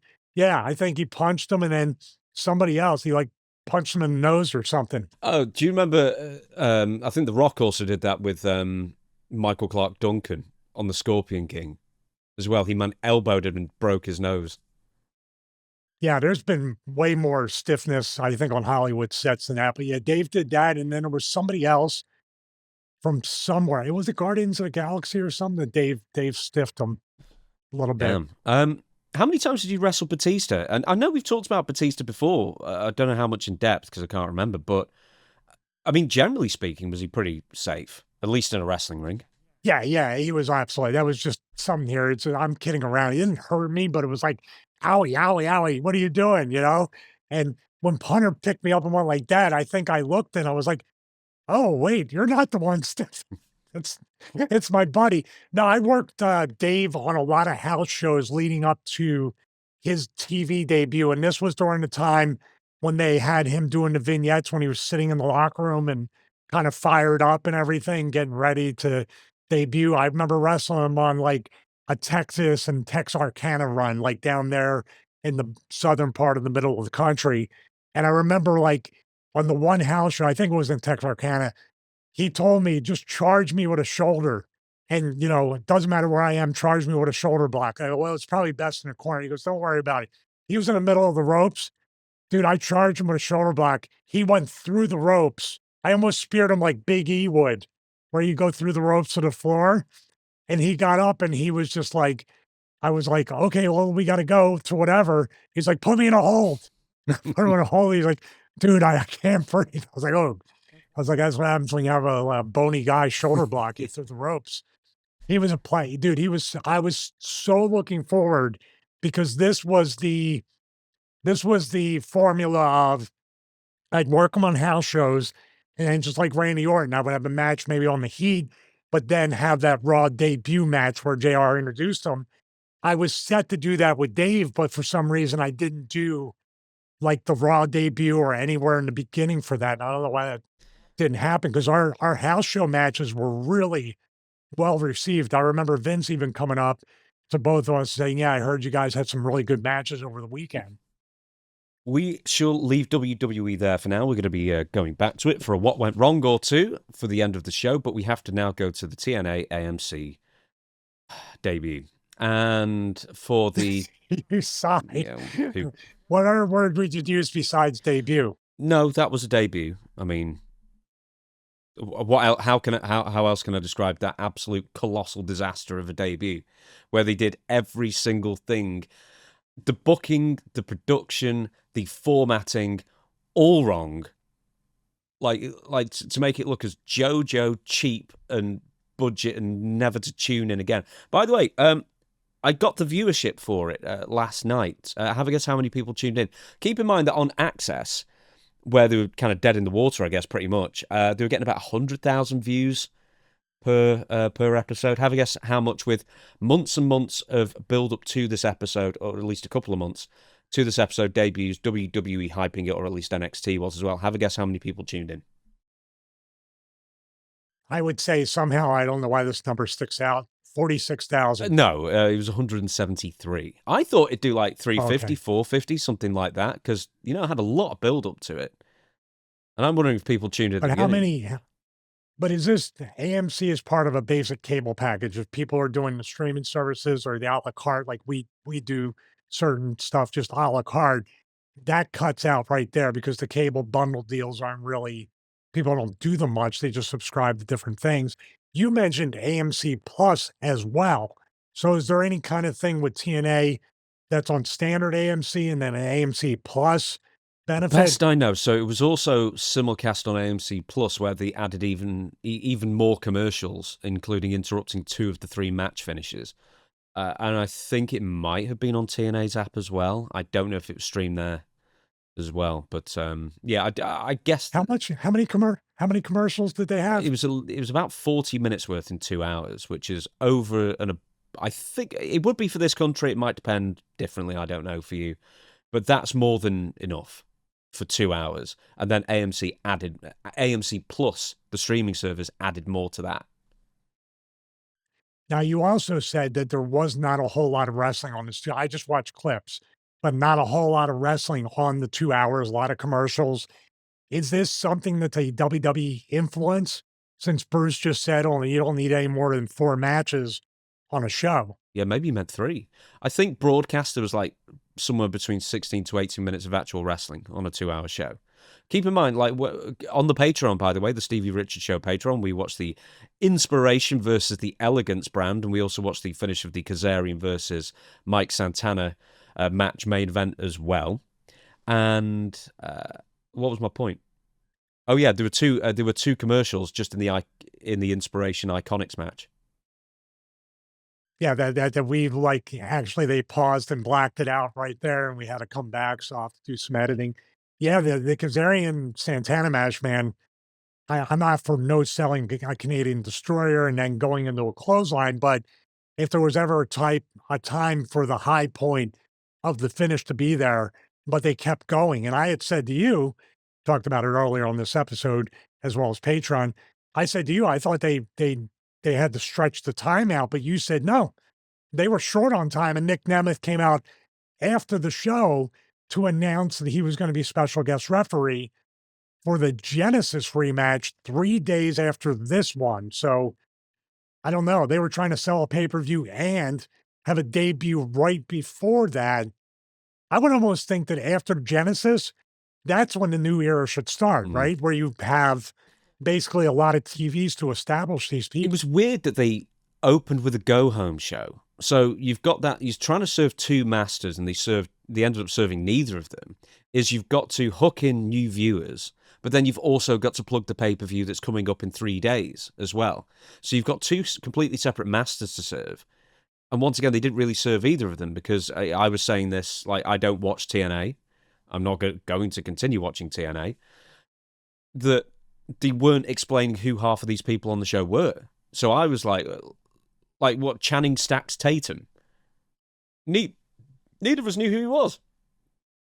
And Well, even Sonya Deville. It's like she comes out and then it's like, what's her face doing in the impact zone? I can't even remember her name. And then the second girl was an NXT person. It was Cora Jade before, and now she's this person. Yeah, they expected you to be like, "You should already know who these people are. What are they doing here?" Like, they're so you don't wanna take that plus, if you're on a go-home show, what's your number 1 goal with a go-home show? To try to get people to spend their money on the pay-per-view/PLE. If you're doing a debut new face changing the face of wrestling forever, Dixie was there, by the way. If you're trying to do that and trying to do the new era of TNA, now you want the people to be emotionally invested and take it on the weekly episodic ride. Then you ask them, "Hey, this is worth paying money for because after all these weeks, you can't say, here's the debut episode. And by the way, can you give us money 3 days from now?" That you're right. That's then they're like, well, I'm not watching episode 2 and I'm definitely not buying the pay-per-view. And why would I buy the pay-per-view when you just gave me the match for free? And the happy ending. Yeah. I think because Mike Santana, he was on like a massive journey, like Joe Hendry and stuff was involved as well, to finally get to that world championship win. And then he lost it in like his first defense to Kazarian. And it seemed like they only did that just to then have him win it back on the debut show on AMC. But then, as if nothing, everything else was going wrong on the show. And then we thought, well, at least this match, there's a ton of no selling and it's going to be up to people whether they enjoy it or not. It was still an enjoyable match. But then, at the end, Mike Santana completely doesn't even register a Canadian destroyer, or just a destroyer, I guess, these days. And then comes back with the spin the block clothesline, and then pins Kazarian. No one's ever kicked out of it. And then, the fans were peaked. They were peaked. They were ready for the win. And then Kazarian kicked out. And then I think we were just like, huh? And then they go for like another 45 seconds to just then do the exact same clothesline, then pin. A little chain wrestling. They do a little chain wrestling and reversals of trying to get to the finishes, right? Yeah, but it was like the exact same finish. Just before that, he actually, you say he missed by a foot, but in essence, he did the thing like this, like an Alabama slam, but he power drove him on the apron. And after all that, in the Canadian Destroyer, which basically 2 moves that are going to mess your neck up, right? You get right up, hit him. And I said, well, if he's going to do that, it's all he has left, hits the finish, falls on him, 1, 2, 3, and goes back to selling. And then Nick Nemeth can come out maybe and say, there's a rematch scheduled and I'm going to be the special referee. Still funny that he's the biggest star. I'm the special referee. Yeah, you're an opponent and you're a challenger and you're a champion. And by the way, I don't even want to, this isn't even splitting hairs while I got it on my mind. Earlier in the night, who opened up the show, then who went up to Kazarian backstage and looked at the TNA World title where you thought, oh, we got something here. Nope, we don't. AJ Styles. We thought, oh, we're going to have AJ versus Kazarian, maybe down the road. They were building to it, and then all of a sudden, here we go, and then Nick Nemeth throw it. Now, I could definitely get behind an AJ Styles Nick Nemeth match in TNA. That'll be amazing. But AJ's bump card is kind of limited right now. So where do you put him that way? Lots of stuff that was very confusing, teased, not followed through, or you gave us that aha moment that we would have paid for 3 days later. I'm not going to go through, segment by segment because we'd just be here all day, but there were way too many interview segments. There was another AJ one where he just goes up and it was shot so badly as well. And AJ's talking to Mike Santana before the match. I was like, go on, you've got to go kick his ass and whatever. Like, it wasn't very good. And then Mike Santana just like sits and listens to it all as like this pep talk and he goes, thanks. And just gets up and leaves. That was it. That was it. And it looked like it was filmed in like a hangar. It was bizarre. But let's get to the real. They used the Wile E. Coyote cam we talked about that was like under HD. Oh, dude, right. Okay, let's talk about some of the production stuff. We'll get to the angles in a minute. But like, I thought there was one camera that looked like standard def, and you said it might have just been a lighting issue. And this is the over the ring camera. It just looks so fuzzy compared to the rest of it. Well, what I said was that, like, if you don't, and I'm not a lighting expert, but usually the lights are going to go behind the camera. So basically, you would have the camera here, then a key light. I have 2 key lights, 45 degrees. With the box truss, which has a really, really bright lights. I mean, these are concert lights and event lighting. if they don't put that camera far enough down to where the lights are behind the camera, say if it's even kind of parallel or definitely in front, you're going to get a lot of noise with the video. You're going to get some flare. You're going to get washed out colors, whatever it might be. And that's something too, what production was. You and I like the gritty nature. Say, like we talk about AEW, when Dynamite and Collision have that very saturated yet gritty look to it in a way. This was washed out and dark, but not gritty. At the same time, very, how should I say, muted. It felt like a very muted production. Yeah. I remember distinctly watching Shane Douglas versus Raven in 2003 because I watched it like a year or so ago for, or 2 years ago for the old show with Shane. And I remember just thinking, what is up with the color palette? It looked like there were certain colors that were completely reduced and it wasn't true to life at all. And it looked like a camera from 2003. It looked like that same thing where the colors weren't right. And there were other production issues, like I think at the beginning, in the feed I was watching, nobody in the arena was reacting to the AJ Styles Frankie Kazarian interaction because they hadn't shown it to the crowd, I guess. But I couldn't hear the crowd at all. There were other things where there was one backstage interview with the audio that sounded like it was on a cup and string. Then they sorted it out later. Down the road, there was the camera angles, which we'll get to the main one, but I mentioned to you the Fandango retirement speech with Eddie Edwards, and it just looks so bad and just like the opposite of like a monumental occasion kind of thing, because they've just not thought about it at all. But it was the empty seats that's the one that I think gets the most people. Stevie. Coming back up, the AJ Kazarian, I was trying to do some research on that. They said it was played for the crowd. But they weren't making any noise unless I just had a bad feed. They did that crowd too. It was Dallas, Texas, correct? I think it was outside Dallas. It was Texas. But what we're talking about, it just seemed like the crowd up until, and that's where Kazarian and Santana stood out, because a lot of these matches still seemed kind of indie in a way. But when Kazarian and Santana had more of a polish to what they were doing up until the finish, which I think was overdone. But there's also like a weird thing, and we're talking about production because we love production. I agree with most of that. The audio, it didn't seem immersive. It seemed like, now, was this taped or live? Live. I didn't ask that question. It felt very much like it wasn't mixed well with the crowd noise, the ring noise, the sounds and the sights of everything. But they killed the crowd. That's the thing. They weren't giving him enough wrestling. So there were so many segments in ring and backstage that nobody cared about. It's like people go to wrestling to see wrestling. And when you try and give them like that WCW Nitro where they had no wrestling in the first hour, that infamous one. Hey, at least in the second 2 hours, they gave them loads of wrestling, to make up for it. But these days, man, they're just trying. And think of the amount of people who were not wrestling. Look, you had Eric Young. Did you see that shot of Eric Young? No. Did he wrestle a dark match? Nope. Best I know. No, they just had Eric Young sat in a folding chair in the middle of the crowd, brooding, right?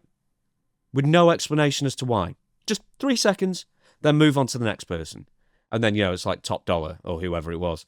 But I think as far as production camera angles, the offensive stuff was when they had like a few people from... Candice Michelle was there for some reason, but also a couple of people from like another AMC show that would ending with a Ryan Nemeth run-in, which was its own brand of terrible. But it was the fact that they shot these people to try and make them look like stars, called them Hollywood Row, and then all you see behind Hollywood Row is row and row of ghosts sat in empty seats. And it's like, how could, in this day and age, how could that even be allowed? Yeah, you would actually have had done a better job having them on top of the stage or something, or doing anything to introduce them. I just don't know why Ryan Nemeth literally just looked like he just went, put his hands on the railing, and just nutted himself. Not any kind of accident or someone splitting his legs or anything. The one thing you and I love the fact that we're so OCD about production and stuff. We both looked at the Sol Ruka and whoever the other girl was backstage as the one match was going on, like a picture in picture. And you and I both at the same time was like, why is that a different frame rate? Why is that 24 or 25 frames per second? And it's completely pre-recorded at a totally different time. That was our guess. I think it was live. I don't know, because they would have only had them for the day. I mean, it could have been pre-recorded that day, but that's bananas. Why would you have two different frame rates when they're both meant to be live? It's Well, also at the same time, flying these people in just for this one little thing and then back home. And they're on the road. They're not really on the road, but AJ's on the road. Good Lord, I don't know where they were, where he would fly there live and then have to go back on the road. it was Garland, Texas, by the way, which I think is not too far from Dallas, I guess. But like in Well, Texas, I mean, everything's it's far from Texas. everything else. I was about to say everything's far. If you got, it takes an hour or so to get across Houston on the highway. But yeah, man, they had an opportunity. I just don't understand. Like we talked about with Unreal. This stuff is not hard to figure out. It shouldn't be complicated. I don't know what they were doing. They were doing stuff to move forward. Then all of a sudden they just bring Dixie Carter out, thinking she's not going to get booed. And they do the thing with her and Bubba and the table thing. And I guess they made up or whatever, but it was so strange. Do you think somebody in TNA actually thinks there's like a nostalgia for a Dixie Carter comeback? Well, I think in a way that outside of the AJ thing or other Easter eggs or little callbacks about his time there, you don't want to go to nostalgia. You want to go move forward. There's all these people. Number one, you don't know half the people or more who they are. And then the ones you do know have completely different names. This episode and everything moving on. First of all, debut episode on a go home show to a pay per view is completely mixed up. You couldn't wait a week. Couldn't wait a week to do it. Then now we have to educate these fans on what the identity of the new TNA wrestling is, who the new generation is, who they are, and how the established generation is going to interact with the new generation. There's your next year of TV. I just can't believe that. Is it Delirious and Tommy Dreamer or whoever else it is that is booking, that they had 6 weeks, 2 months maybe, to get this right, and they got every single thing completely wrong to the point that they should be blacklisted from all wrestling forever. I get so angry with stuff like this because this isn't that hard. Do you know what? You want to make a good impression, mix the old with the new a little bit, get people caught up, hammer home people's names, their motivations, whether a good guy or a bad guy and stuff. And they barely had anyone wrestling on the show. I mean, you had Brian Myers was there, for goodness sake, or Moose. People know Moose from NXT. There's been a few. Why didn't they get Joe Hendry back? That's your buddy. Yeah. Oh, we'll get to Moose in a minute. We'll get Joe Hendry. He comes back to TNA all the time, even though WWE now has him. Why didn't they have him? Eric Young was just sat in the crowd doing nothing. People remember Eric Young. Why not have him? Nick Nemeth is your biggest star, and you couldn't find time to put him on the main show. It's just offensive at this point. Let me ask you this, Stevie. Why do people keep going back to the same people who worked in wrestling for 30 years? And that's the best they can do.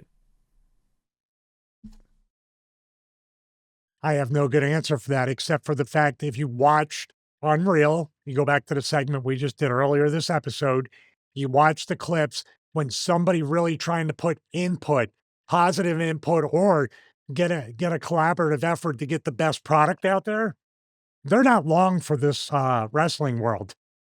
They go. Nobody really wants to improve the business unless it's their idea. And I think nobody's immune to that at a certain point. Plus the fact there's probably people in the back saying, this guy doesn't know how to book, this guy doesn't know what to do. But you know what? I got to kiss his butt or do whatever to keep my job and get pushed because that's who's here right now. Nobody's willing to literally say the emperor has no clothes and we need to print the product good. You want my hot take on this? And maybe it's not so hot. I think this should have really, the format of this should have been no different than Saturday Night's Main Event. In other words, in a way, you had the big fight, Santana versus Kazarian. You go in and out, promos, them getting ready, getting warmed up, people coming in, AJ interacting with both of them. That's your thread throughout the show. And then when you have all those, you fill it in. This was an infomercial for TNA to say, Here's our star, Eric Young. Look at the crazy moves Eric can do. He's so athletic. Here is the reveal of Mr. Elegance, but then he has a local who he beats. Then you have, do you see where I'm going with this? Feature the characters and the stars, get to know them. I didn't know Santina Morella's daughter turned on him as with the Stacks dude. Did they expect you to just know that? This should have been a complete reboot of the entire brand. They did play a vignette earlier, but then also there was Santino had been usurped, I guess, by Daria Ray, and I took it to mean that he'd lost his, I guess, GM role. Apparently, maybe I was wrong, but then there was. I know what they're going to do. There were further segments where Santino was just talking to people like Happy as Larry about the upcoming Genesis show. Like that segment never happened with Daria Ray because clearly this was afterwards. Right? Because I think quite clearly those segments were filmed beforehand, and they forgot to tell Santino, you need to act sad now because either you've got no power or you're being neutered, basically. Well, I think what we have now is another stable warfare type thing where they're going to fight for power and they're going to eventually say, my team against your team or my person against your person. And she's going to end up winning and then become the authority figure. But then Santino's going to be her assistant, that type of thing. Yeah, I guess it is probably going to be that kind of thing, which is, I mean, are we not over heel authority figures yet? I thought we were. I mean, I like that Nick Aldis and Adam Pearce are mostly baby faces because they should be. It's been beaten into the ground. That is a trope that needs to die for a long time. Is the heel GM? Yeah, you have the ownership of TNA. Anthem, I think, is still the ownership. Watching somebody just sabotage the entire product for their own selfish needs, right? You have somebody pure abuse of power on TV, and yet you let it go on and on. Hey, the only time they like a heel authority figure has worked was that Dario guy from Lucha Underground because his motivation was to put on the best show for the fans. No matter what he did as a character, he wanted to make money, and it made sense. Whereas everyone else just a butthole. And maybe that's the camera they're using for Saul Ruka backstage because that was all shot in 24 frames a second. It was very filmized as well. Right, we've got to get to the Mr. Elegance thing. What do you think of it? Oh, I thought we were going to go to your buddy Moose. Let's get to no. We've got Moose to come. So what do you think about Mr. Elegance? What was that? Because I didn't even put two and two together. That was the fat guy on the screen that he was pointing to was meant to be him. Because apparently that was meant to be him. I'm just trying this is what I'm talking about. Now, if you introduced him, he started acting a certain way. Then he had a local and he went over and you get to see that he can wrestle and everybody's there. You have to know what this guy can do. It's so weird that they brought these people out, even if they did little cinematic packages on this is who this is. Here they come. This is who this is. But even ECW, what did they do in the very beginning? My name is Balls Mahoney. I'm a chair swinging freak. I do that, and they show B-roll. Even Punk. My name's CM Punk. I'm straight edge. No drugs, no alcohol, drug free. Do you see? I got something. Then you give me matches that feature me. We didn't get any of that. It was literally the cart before the horse, and they expected everybody. If this is the birth on a new network, there's people that have AMC, and I can't stress it enough. If you got the people that are going to follow you, that's fine. They're going to be clued in. But you're trying to get the people that just say, well, wait a minute, this is wrestling on AMC. Let me check it out. If you're sitting there and you're like I said to you on Patreon, you watch the show, then like a college student, you have to go and research it at the library and do a term paper on these people. You have no idea who they are. Nobody's coming back for week 2. They're not. I also have to mention Jeff Jarrett was not shown on any of the video packages. Interesting. I mean, he won't be now. Aha. Hey, he's barely on AEW, in fairness. But guess what Jeff's doing as a true blue worker? Getting paid. He's not doing anything, so he's got the easiest job. And I'm sure he's backstage and he's doing all the, the stuff that you would do as an office guy. He's keeping himself in favor. He's a smart guy. He'll stay relevant. He will indeed. Right, let's get to Moose's reaction. So obviously there was a lot of negative. There were quite a few positive as well, for whatever, I don't know. Anyway, Moose said, if you're always negative, you're probably very miserable. If you're positive, you're probably in a great place in life. What you have is an opinion, and you're entitled to have one. But until you built or ran a successful wrestling company and wrestled at the highest level, you can't criticize any of us. But yes, you can have an opinion. No disrespect at all. But criticism should only come from people who are experts in the same field we are in. It shouldn't come from a fan. It shouldn't come from a guy who just decided one day to start a podcast, etc. Okay, should we start from the beginning? So I'm allowed. Well, I mean, here's the other thing. Has Moose wrestled at the highest level? Because I'm pretty sure he's never been signed by WWE or AEW or New Japan. This is such a duplicitous tweet or whatever you put really out that twatty. It's really, it's yeah. logic free. You're entitled to opinion. You're entitled to opinion, but you're not. No disrespect at all, but I'm about to disrespect you. He's entitled to his opinion too. This is a microcosm of what I just said when you said, why do the same people always get the same jobs? Where they just interchange, they change spots, but it's the same position, and they keep doing the same bad creative work.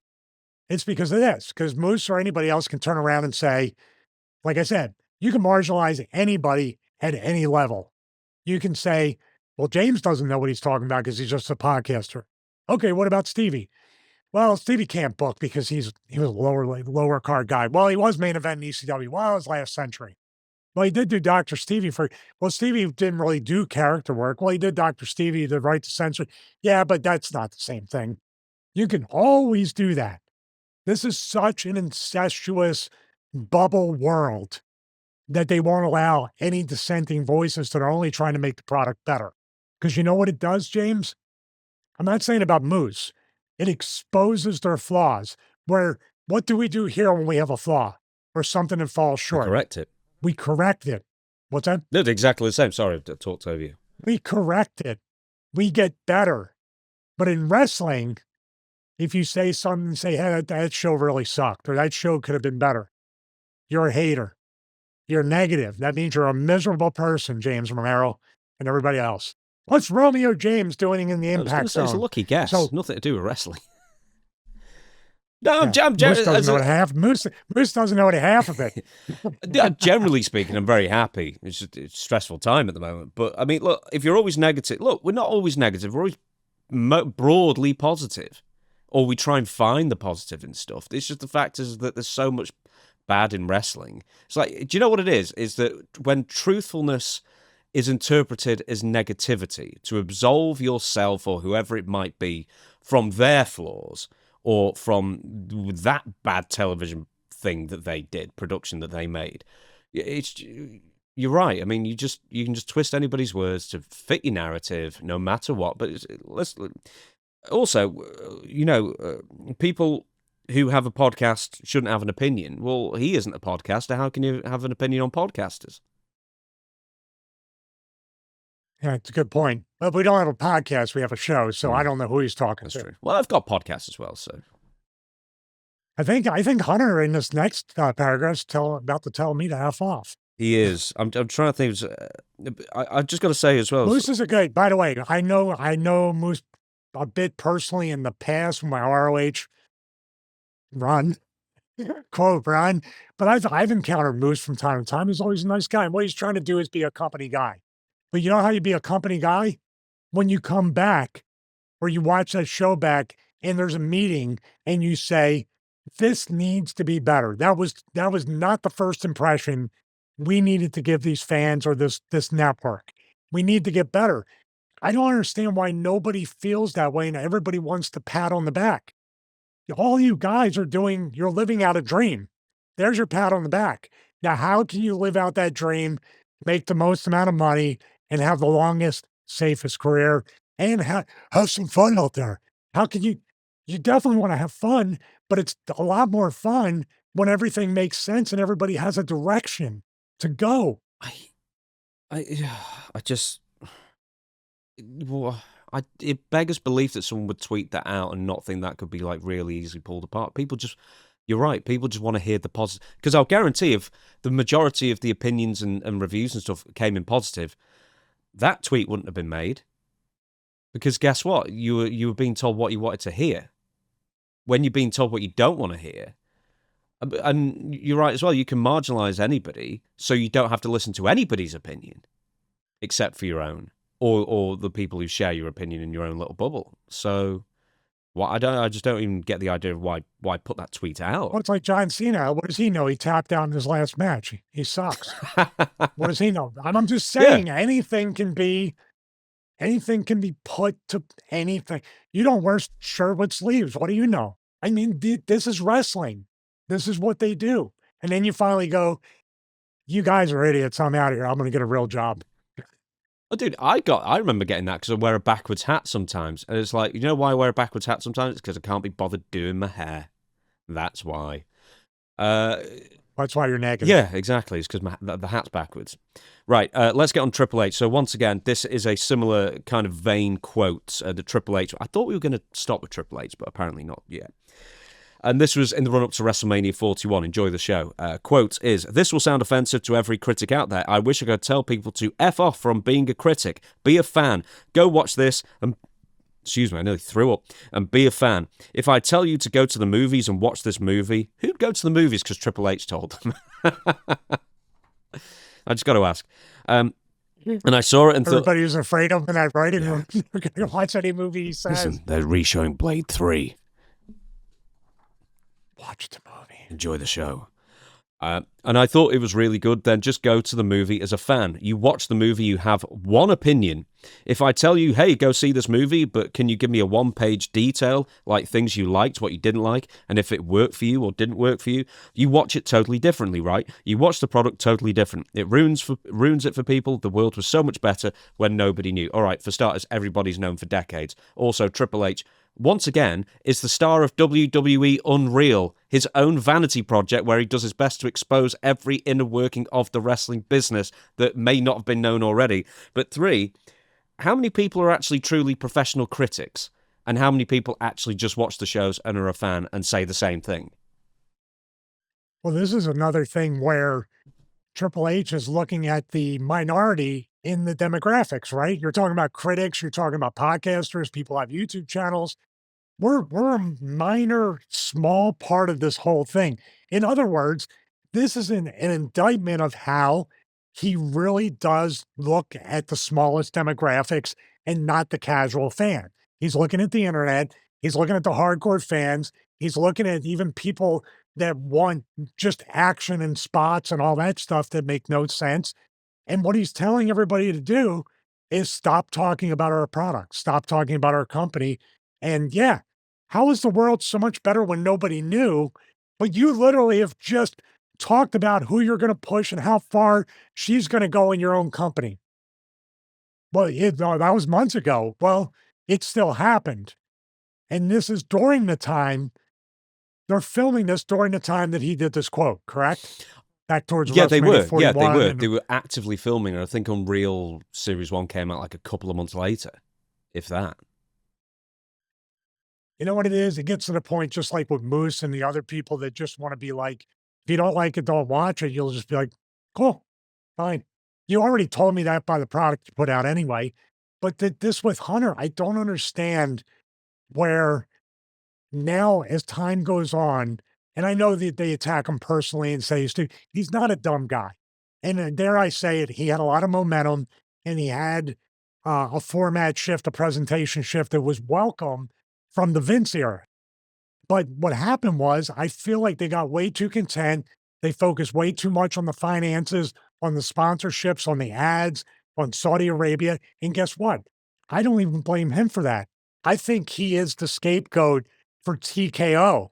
And he's just he's the bad guy in talent relations, taking all the strays when it's Vince back in the day that was making all the decisions. So I don't fault him for that. But at the same time as I read this, guess what? There's also people who are going to come out of that movie and say, well, he told me to watch the movie and the movie sucked. I'm not watching a sequel. I'm not watching anything from this director. That actor sucked in that. So now the fan who paid now like what 12, 15, $20 for a ticket isn't going to do now the fan's stupid. This is some this is some Disney level stuff. When they tried to like buy reviewers and Mhm. gaslight the fans that you're just being an idiot and you don't know a good Snow White when you saw it. You know, I was wondering where you're going with that. Yeah. I'm just saying. I mean, once again, I'm just saying that any movie there, you're the Oh, problem dude, yeah. for If you didn't watching like it Snow right. White, you're a racist. That was, or like you're a sexist if you didn't like, the all women Ghostbusters, for example. If you don't like this, there's something wrong with you. But isn't that the same kind of like, assumption or presumption we're taking with this or interpretation more accurately? That's fine. He's pretty much saying F off to anybody who doesn't like what we're doing. In other words, you have shows and people know who they are and what they are. They're literally just saying good things about WWE to get the pipeline of people on their satellite radio show. Yes, who could that be? It's funny that he was being interviewed by Pete Rosenberg in that clip as well. He's got to be the poster boy for that kind of thing. Right. What else was I going to say about that?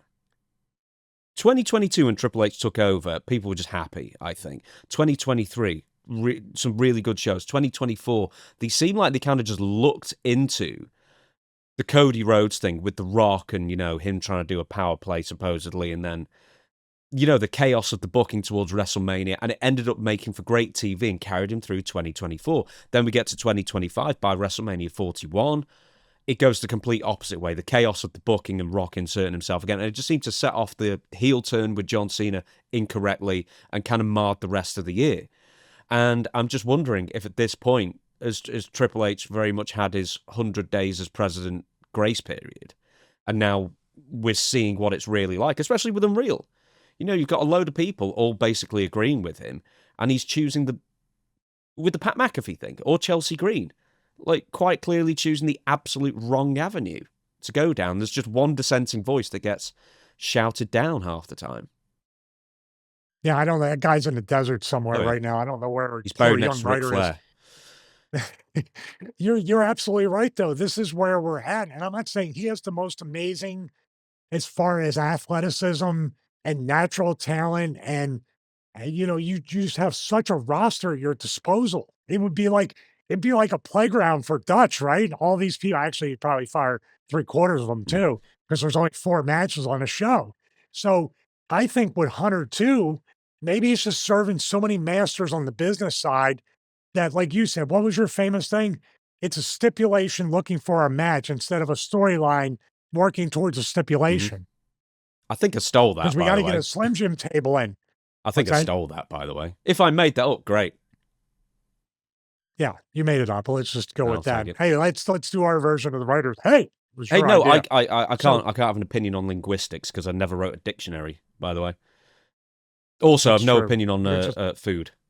I'm not a chef. stop being negative. Stop No, being I will. negative.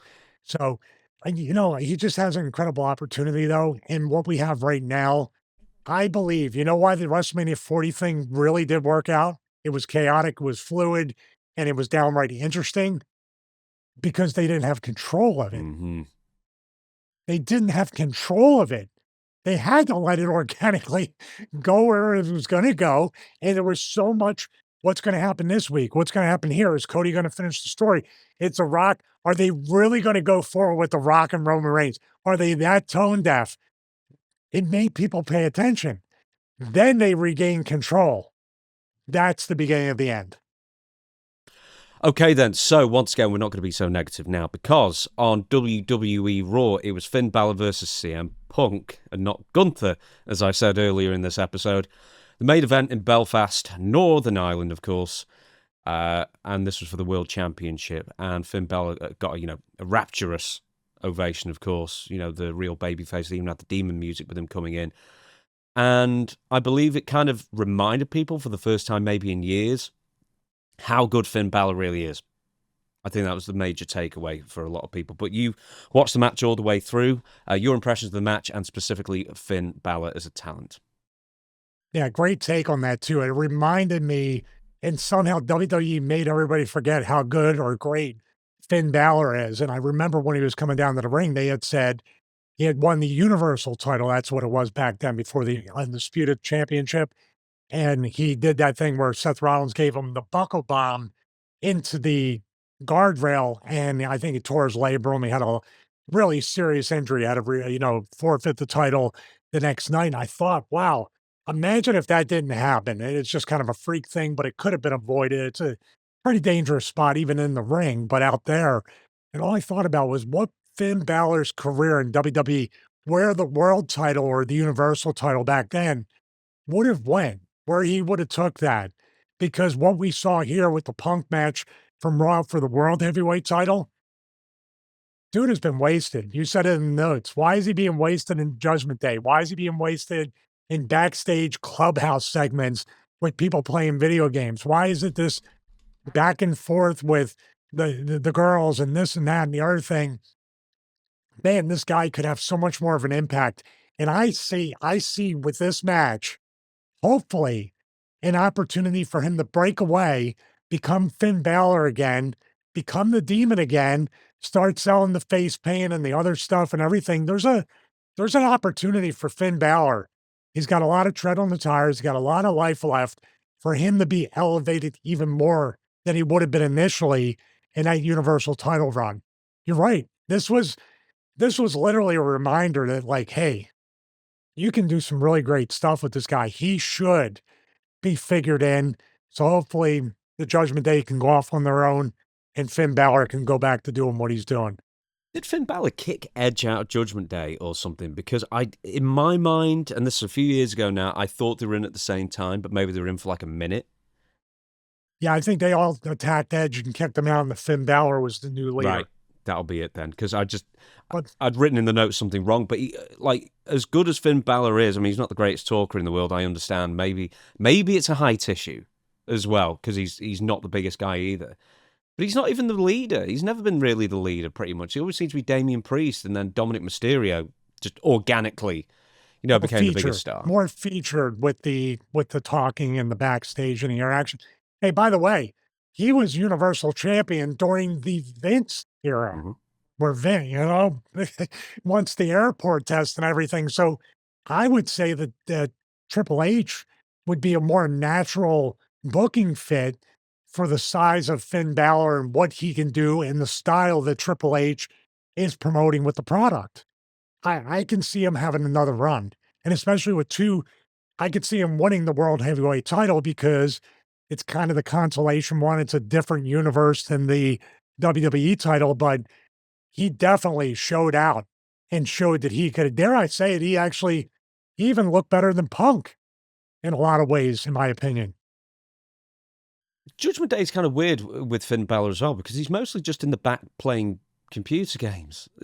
He's just like in backstage segments or, But when people are fighting, he's trying to be the peacemaker in a way, and let's get back on track and everything.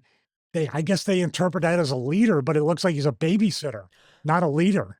Yeah, he's always tagging with JD McDonough. I think JD McDonough's injured again, if memory serves me correctly. I really liked when Carlito was part of the group, and for some reason he got rid of Carlito, and I do not know why. He was kind of like R-Truth for me.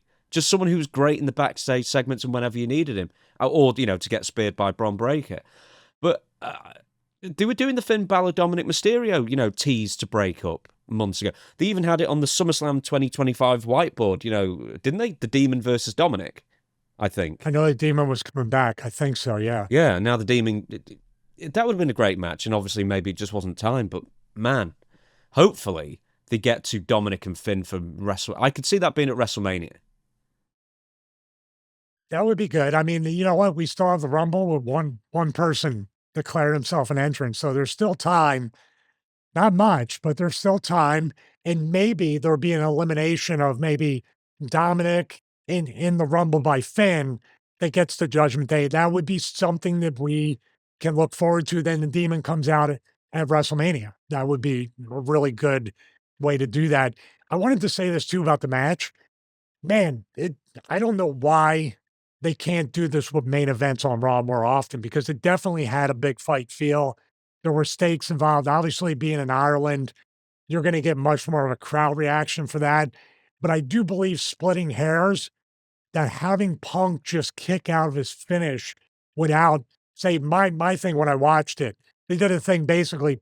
Finn Balor did 2 drop kicks into the corner. The second one put Punk in the position for the coup de grace.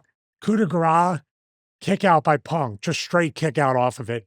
And then they went home, go to sleep after that, after he kicked out of his finish. What I would have done, and this is really psychologically splitting hairs in a good way. Finn Balor's doing his thing. He hits the first drop kick. Punk kind of hit the corner awkwardly, but not with full force, which was good. He goes for the second one. When he hits the second one, he feels like, oh man, I jammed my foot or jammed my ankle. Goes up for the coup de grace, hits the coup de grace, but acts like he rolled his ankle even more. Gives it like the 3-4 seconds at the most. Crawls over to make like a weak cover. As he's grabbing his ankle, 1, 2, 9/10 kick out. As he goes and he's selling to try to pick Punk up with a rolled ankle, Punk gets him right into it, hits him, 1, 2, 3. Punk goes back to selling his stomach. That would have protected his finish. What we got was the WrestleMania kick out, half an NXT face, and then we went home. That's splitting hairs, but I just felt like he was so strong with that. And even if the office told him, hey, just have him kick out and take it home, I would have said, well, I felt like I rolled my ankle. I would have did the forgiveness instead of permission thing. But it just felt like this was the basically, how should I say, succeed or fail kind of match that made Finn Balor get noticed again. Did you agree with that? Yeah, I don't understand. I just don't understand how you can forget about him for that long. That's what I don't understand. Because he's in a sea of people. In the gimmick, he just blends in. Okay, is the Judgment Day so just jumped the shark? So I don't see. I mean, the first couple of years, I got it absolutely. It was a really good group, and then just this last year, it just seems like the Dominic show, which is great. But I sort of think it would be better for Dominic just to be surrounded by women and not have Finn, JD, whoever else hanging around, and then Dom and Finn, for example, can feud. But I think like there'd be more hatred towards Dominic being surrounded by beautiful women who want to be around him. And he just keeps jumping from one to the other, and he says the same lines to him and all that stuff. Dude, when he wore Eddie stuff that Eddie wore in Mexico for that AAA show, that was just, he gets it. You know, I looked at it, I was like, that's awesome. I don't know if viewers that never saw Eddie Guerrero in Mexico, he wore like the, what's it called? The thing, the tassels. The fringe, the love machine. The love machine, right? Yeah. Is that what they were called? Yeah. No, the tag team was Los Gringos Locos. Yeah, but basically Eddie and Bar both wore those white trunks or the white pants with the tassels and everything, and it was just such a great callback for his AEW title. I was just going to say, do you think Finn's going to be AEW champion soon after defeating incumbent champion Dominic? He keeps outperforming people. He's going to be an AEW sooner than he wants. Aha, indeed. Aha. Right, 2 more things. It's what went wrong. We're going to go to Javon Evans first, WWE Raw, and no one's even remotely sure what happened at the time. Michael Cole is on commentary. He offers nothing other than what he can see, and it's Javon Evans is, after a while, kind of holding his arm and his shoulder around that area, but it apparently isn't that. But over to you, Stevie. This is the last move that we saw on television. Do you think anything went wrong here? Then we'll get to video 2. All right. Thank you, James. First and foremost, I like Javon Evans. I like what he offers and everything, and I hope this isn't an injury that's going to take him out for too long here. But let's take a look here and see what happens.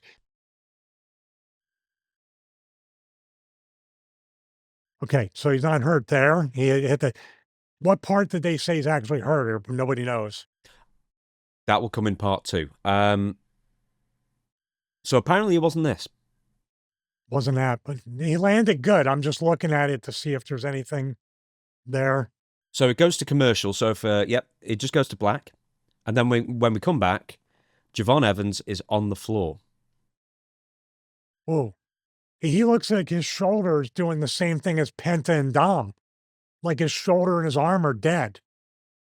Looks like a right shoulder or right arm. Just from seeing this, obviously, did they do a replay on this? No, they didn't. But apparently, it was not a shoulder or arm injury at all. He may have been told to sell his arm in the break. He's selling his right shoulder here, Yeah. but it's somewhere in his collarbone area or something right there.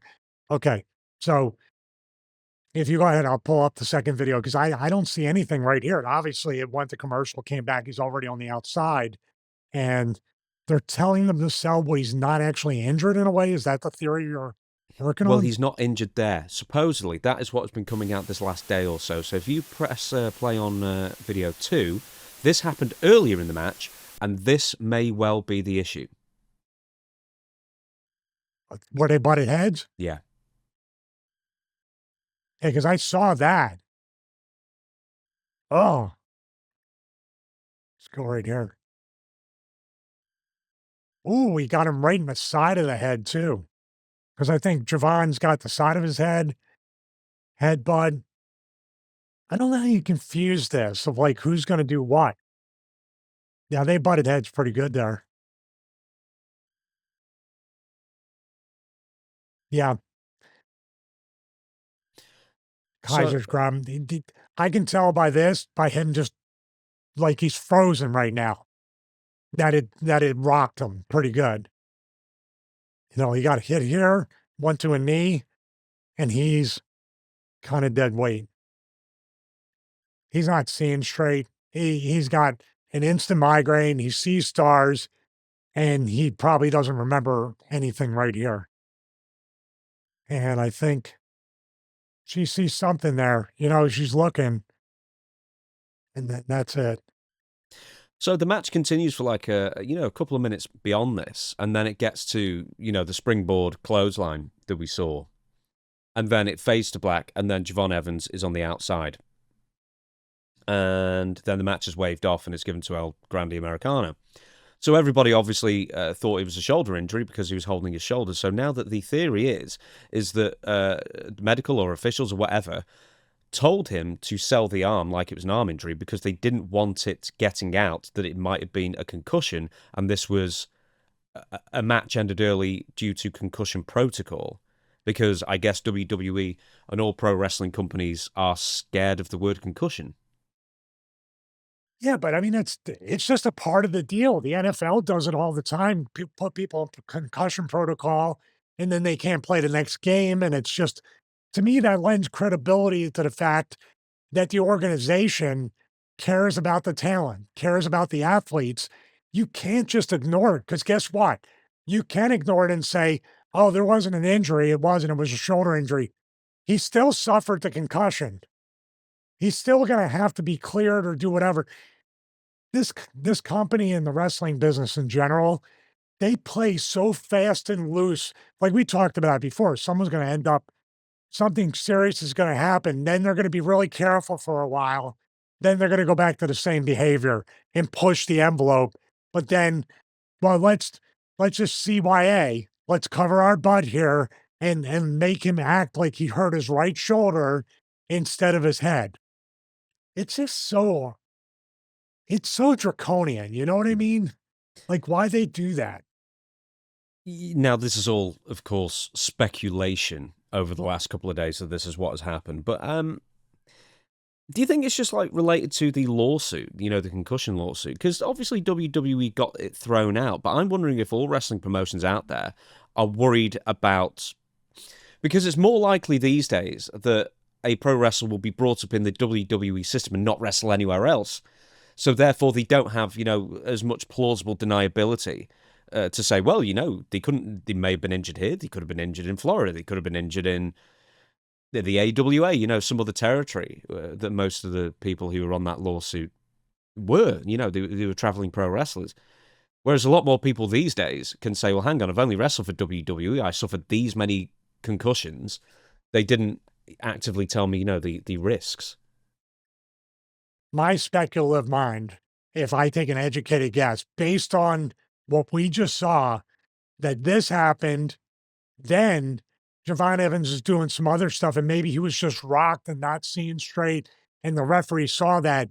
They go to commercial. Javon Evans comes back, or they come back from commercial. Javon Evans is on the floor selling nothing. Because usually they'll say, hey, here's what happened during the break, and Javon Evans is on the outside. They left that out. So my ears perk up, my antennas go up that it is a concussion and they're trying to hide it. And he had to sell his right shoulder because I watched the clothesline and it looked fine. If anything, the way he came down on his hand with the left would be the left shoulder. So I'm leaning the same way you are. If they had gone ahead and not gone to commercial, or if they were a little bit smarter and showed the injury from commercial as he's on the floor after the break, but that, that dead air right there, that missing part, and what we saw just here with them butting heads and him just kind of freezing up, he got a concussion or something happened, and definitely seems like they're trying to kind of sweep it under the carpet. Well, happily, he was put in concussion protocol as a precaution. Don't think he has one. He'll be back. I think he's already on tour again, or his name's still up on the sheets and everything. But really, I think the main thing that we should be doing is, I guess, praising WWE, because are they finally taking this as seriously an issue as it needs to be taken? Because I mean, you'll know this on years past. You see stars, you black out even, and you're still expected to continue the match because you've got to prove you're tough. But these days... Well, look at Alan Prince. Alan Prince did continue the match. I don't think anyone could have guessed he had a broken neck, though, from that. Or, He can't feel his hands, and he's got electric shock all throughout. He should be like, I'm staying down. That's just hindsight, 2020. I'm not saying their actions behind the scenes. I'm sure they're taking care of Javon Evans. They're giving impact testing. He's going to the doctor, maybe got a CT scan and all that stuff to make sure.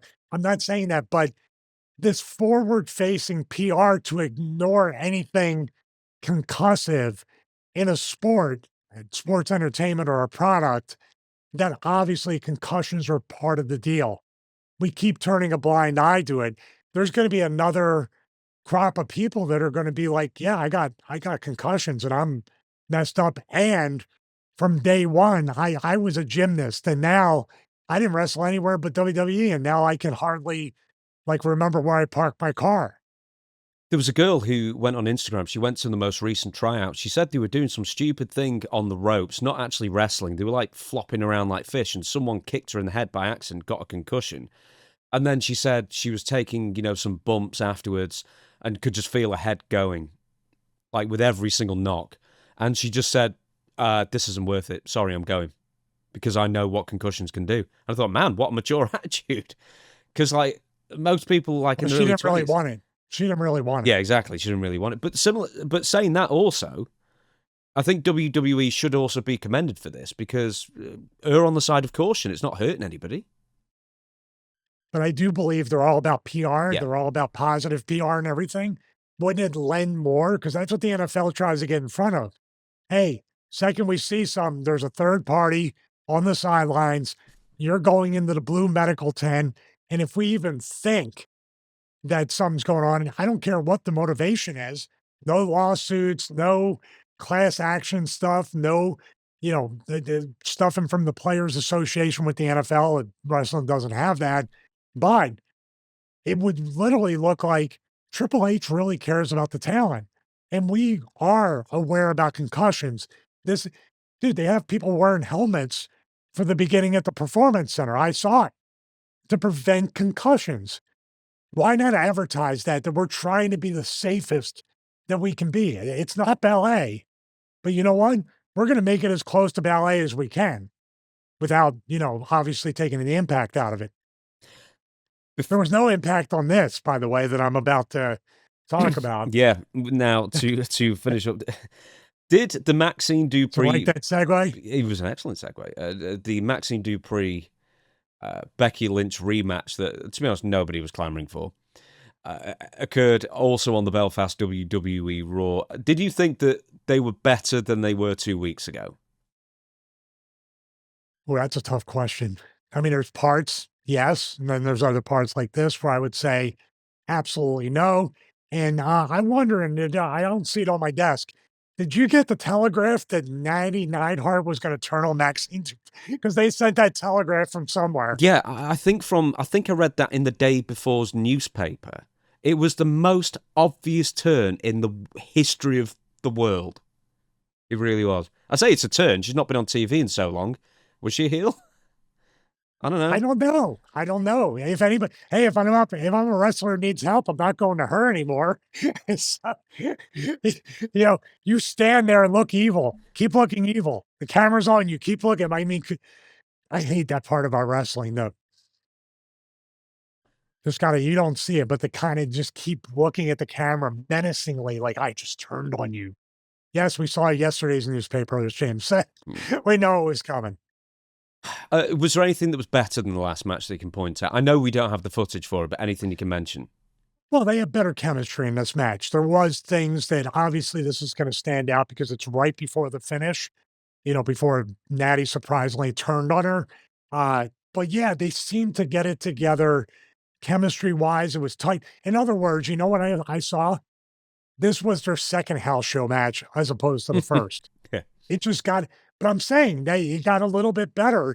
The more time they have in the ring together, they're going to tighten things up. Unfortunately, both times were on live TV. So let's see your favorite round. Hey, is this right up there with the ankle lock? Yeah, I did see the ankle lock as well. And that was just as No, I much mean, of in a general, shout. this spin kick is just right up there. I mean, when you took Muay Thai, did anybody hit with this much force? With that little force, no.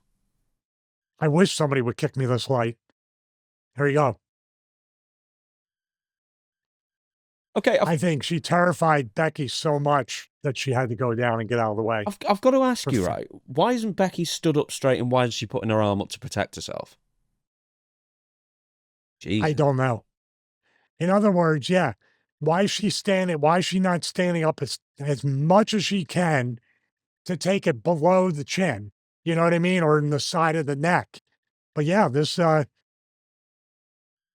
and also I know they're doing this thing where she's gonna put the right, I think they're both thinking no matter what, she has to be here. No matter what. We're gonna lay her down. I don't want to knock her silly, but even if she hit her, guess what could have happened? No joke. This turnbuckle here is exposed, right? Mm. What if she hit her and Becky didn't bump, but she backed herself up and crumbled because she hit her back into that turnbuckle and ended up right here. And then she covered her. But yeah, this was very. The camera cut was a little bit late. I feel bad. You know why? Because they did the one thing that we say not to do. And what's that when you miss something? Take a bump. What? No. Don't go right back to it. Yeah. But in this case, we're at a point now where this is the move that's going to put Becky down, and then Natty, to the shock of everybody, including us, turns on her. So what do you do? I'm saying this is literally, what do you do? Do you go back to it? Maybe for a B-roll package, you might have to, but live, hey, we're live, pal. You got to go right through with it. This is not an easy thing. Like, I don't have an answer that's not going to expose it as a botch. And also following through with it is also not going to expose it as a botch. This is really not a good situation. And here she is.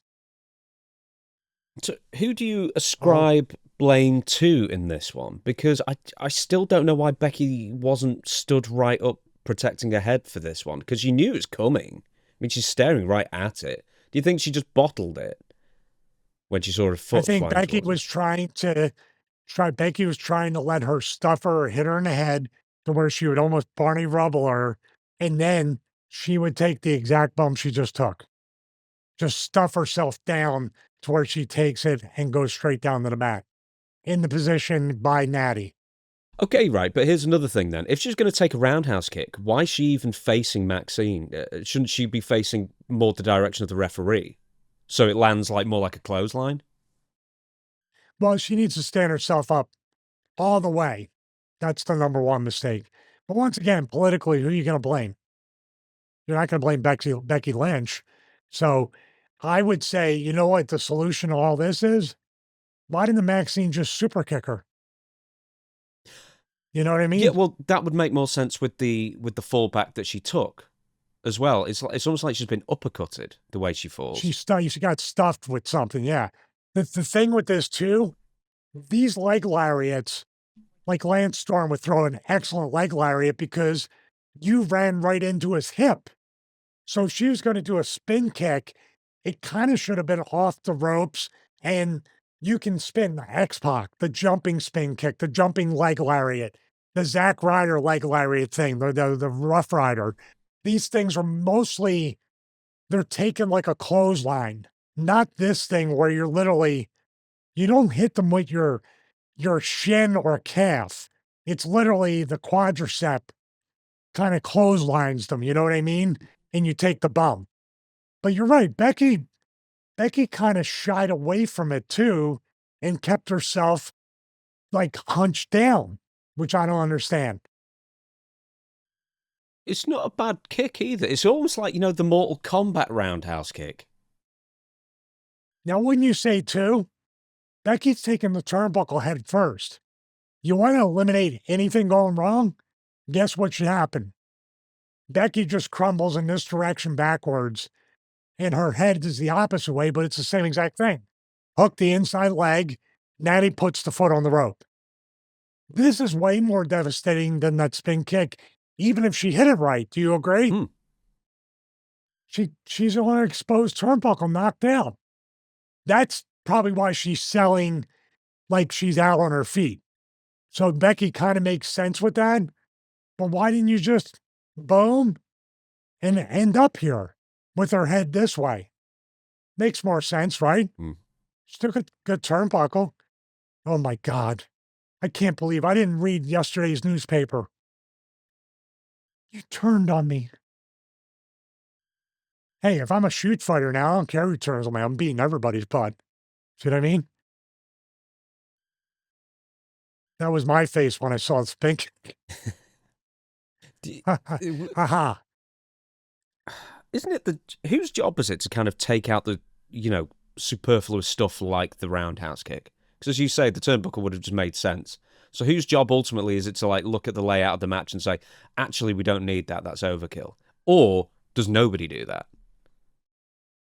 I think the agents try, and then they get a memo, unspoken or spoken, that says, yeah, you can do that for some people, but those people are the top guys and the top girl. You can't tell them what to do.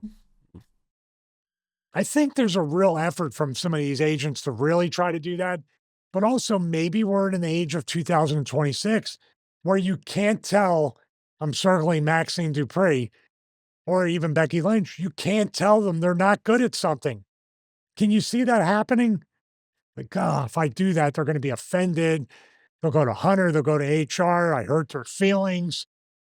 And that's really what it is. I think a Dutch Mantel would say, man, you really suck at that. You shouldn't do it. Well, he's a mean old man. We can't have that. We're a big family. Enjoy the show.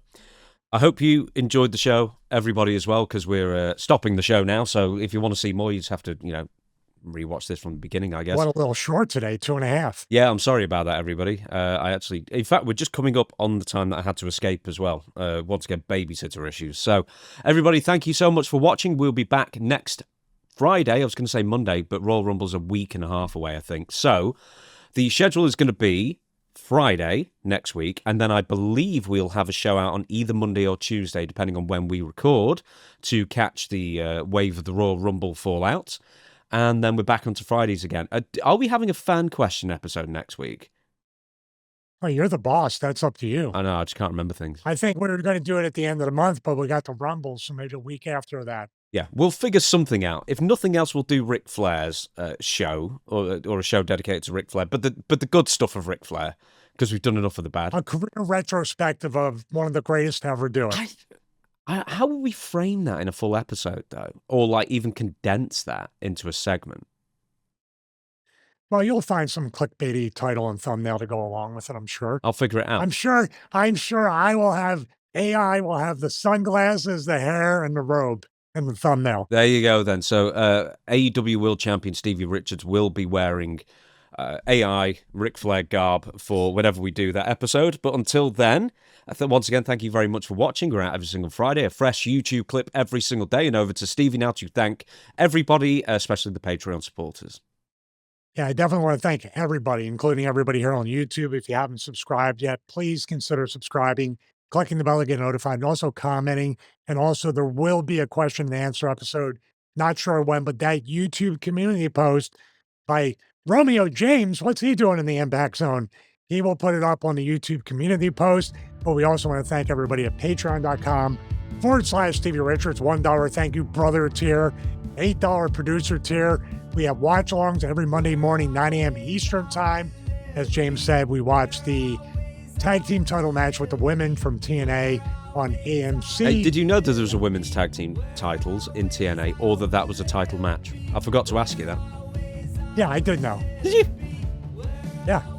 Hey, what are you, smartass? Oh, right. Yeah, I know. There was belts. They came out with belts. So, yeah, I didn't notice. People with the belts. Yes. So I paid attention. But that watch along, also show notes every Wednesday. They come out Wednesday, 9 a.m. Eastern time. And then pre-show, the show before the show, where usually we talk about everything but wrestling, Friday, 9 a.m. Eastern time as well. Along with, because we had some content ID issues on the Adrian Donis Piper smartboard segment, what went right, that's going to be added. I think Chris uploaded it, so that'll be a bonus for the patrons very, very shortly. So that may be a new premium piece of content right there. For now, as my Philly accent and my voice goes, thank you so much for watching episode 81 of the Stevie Richards Show. See you next week for episode 80, 2, and also don't be a negative critic.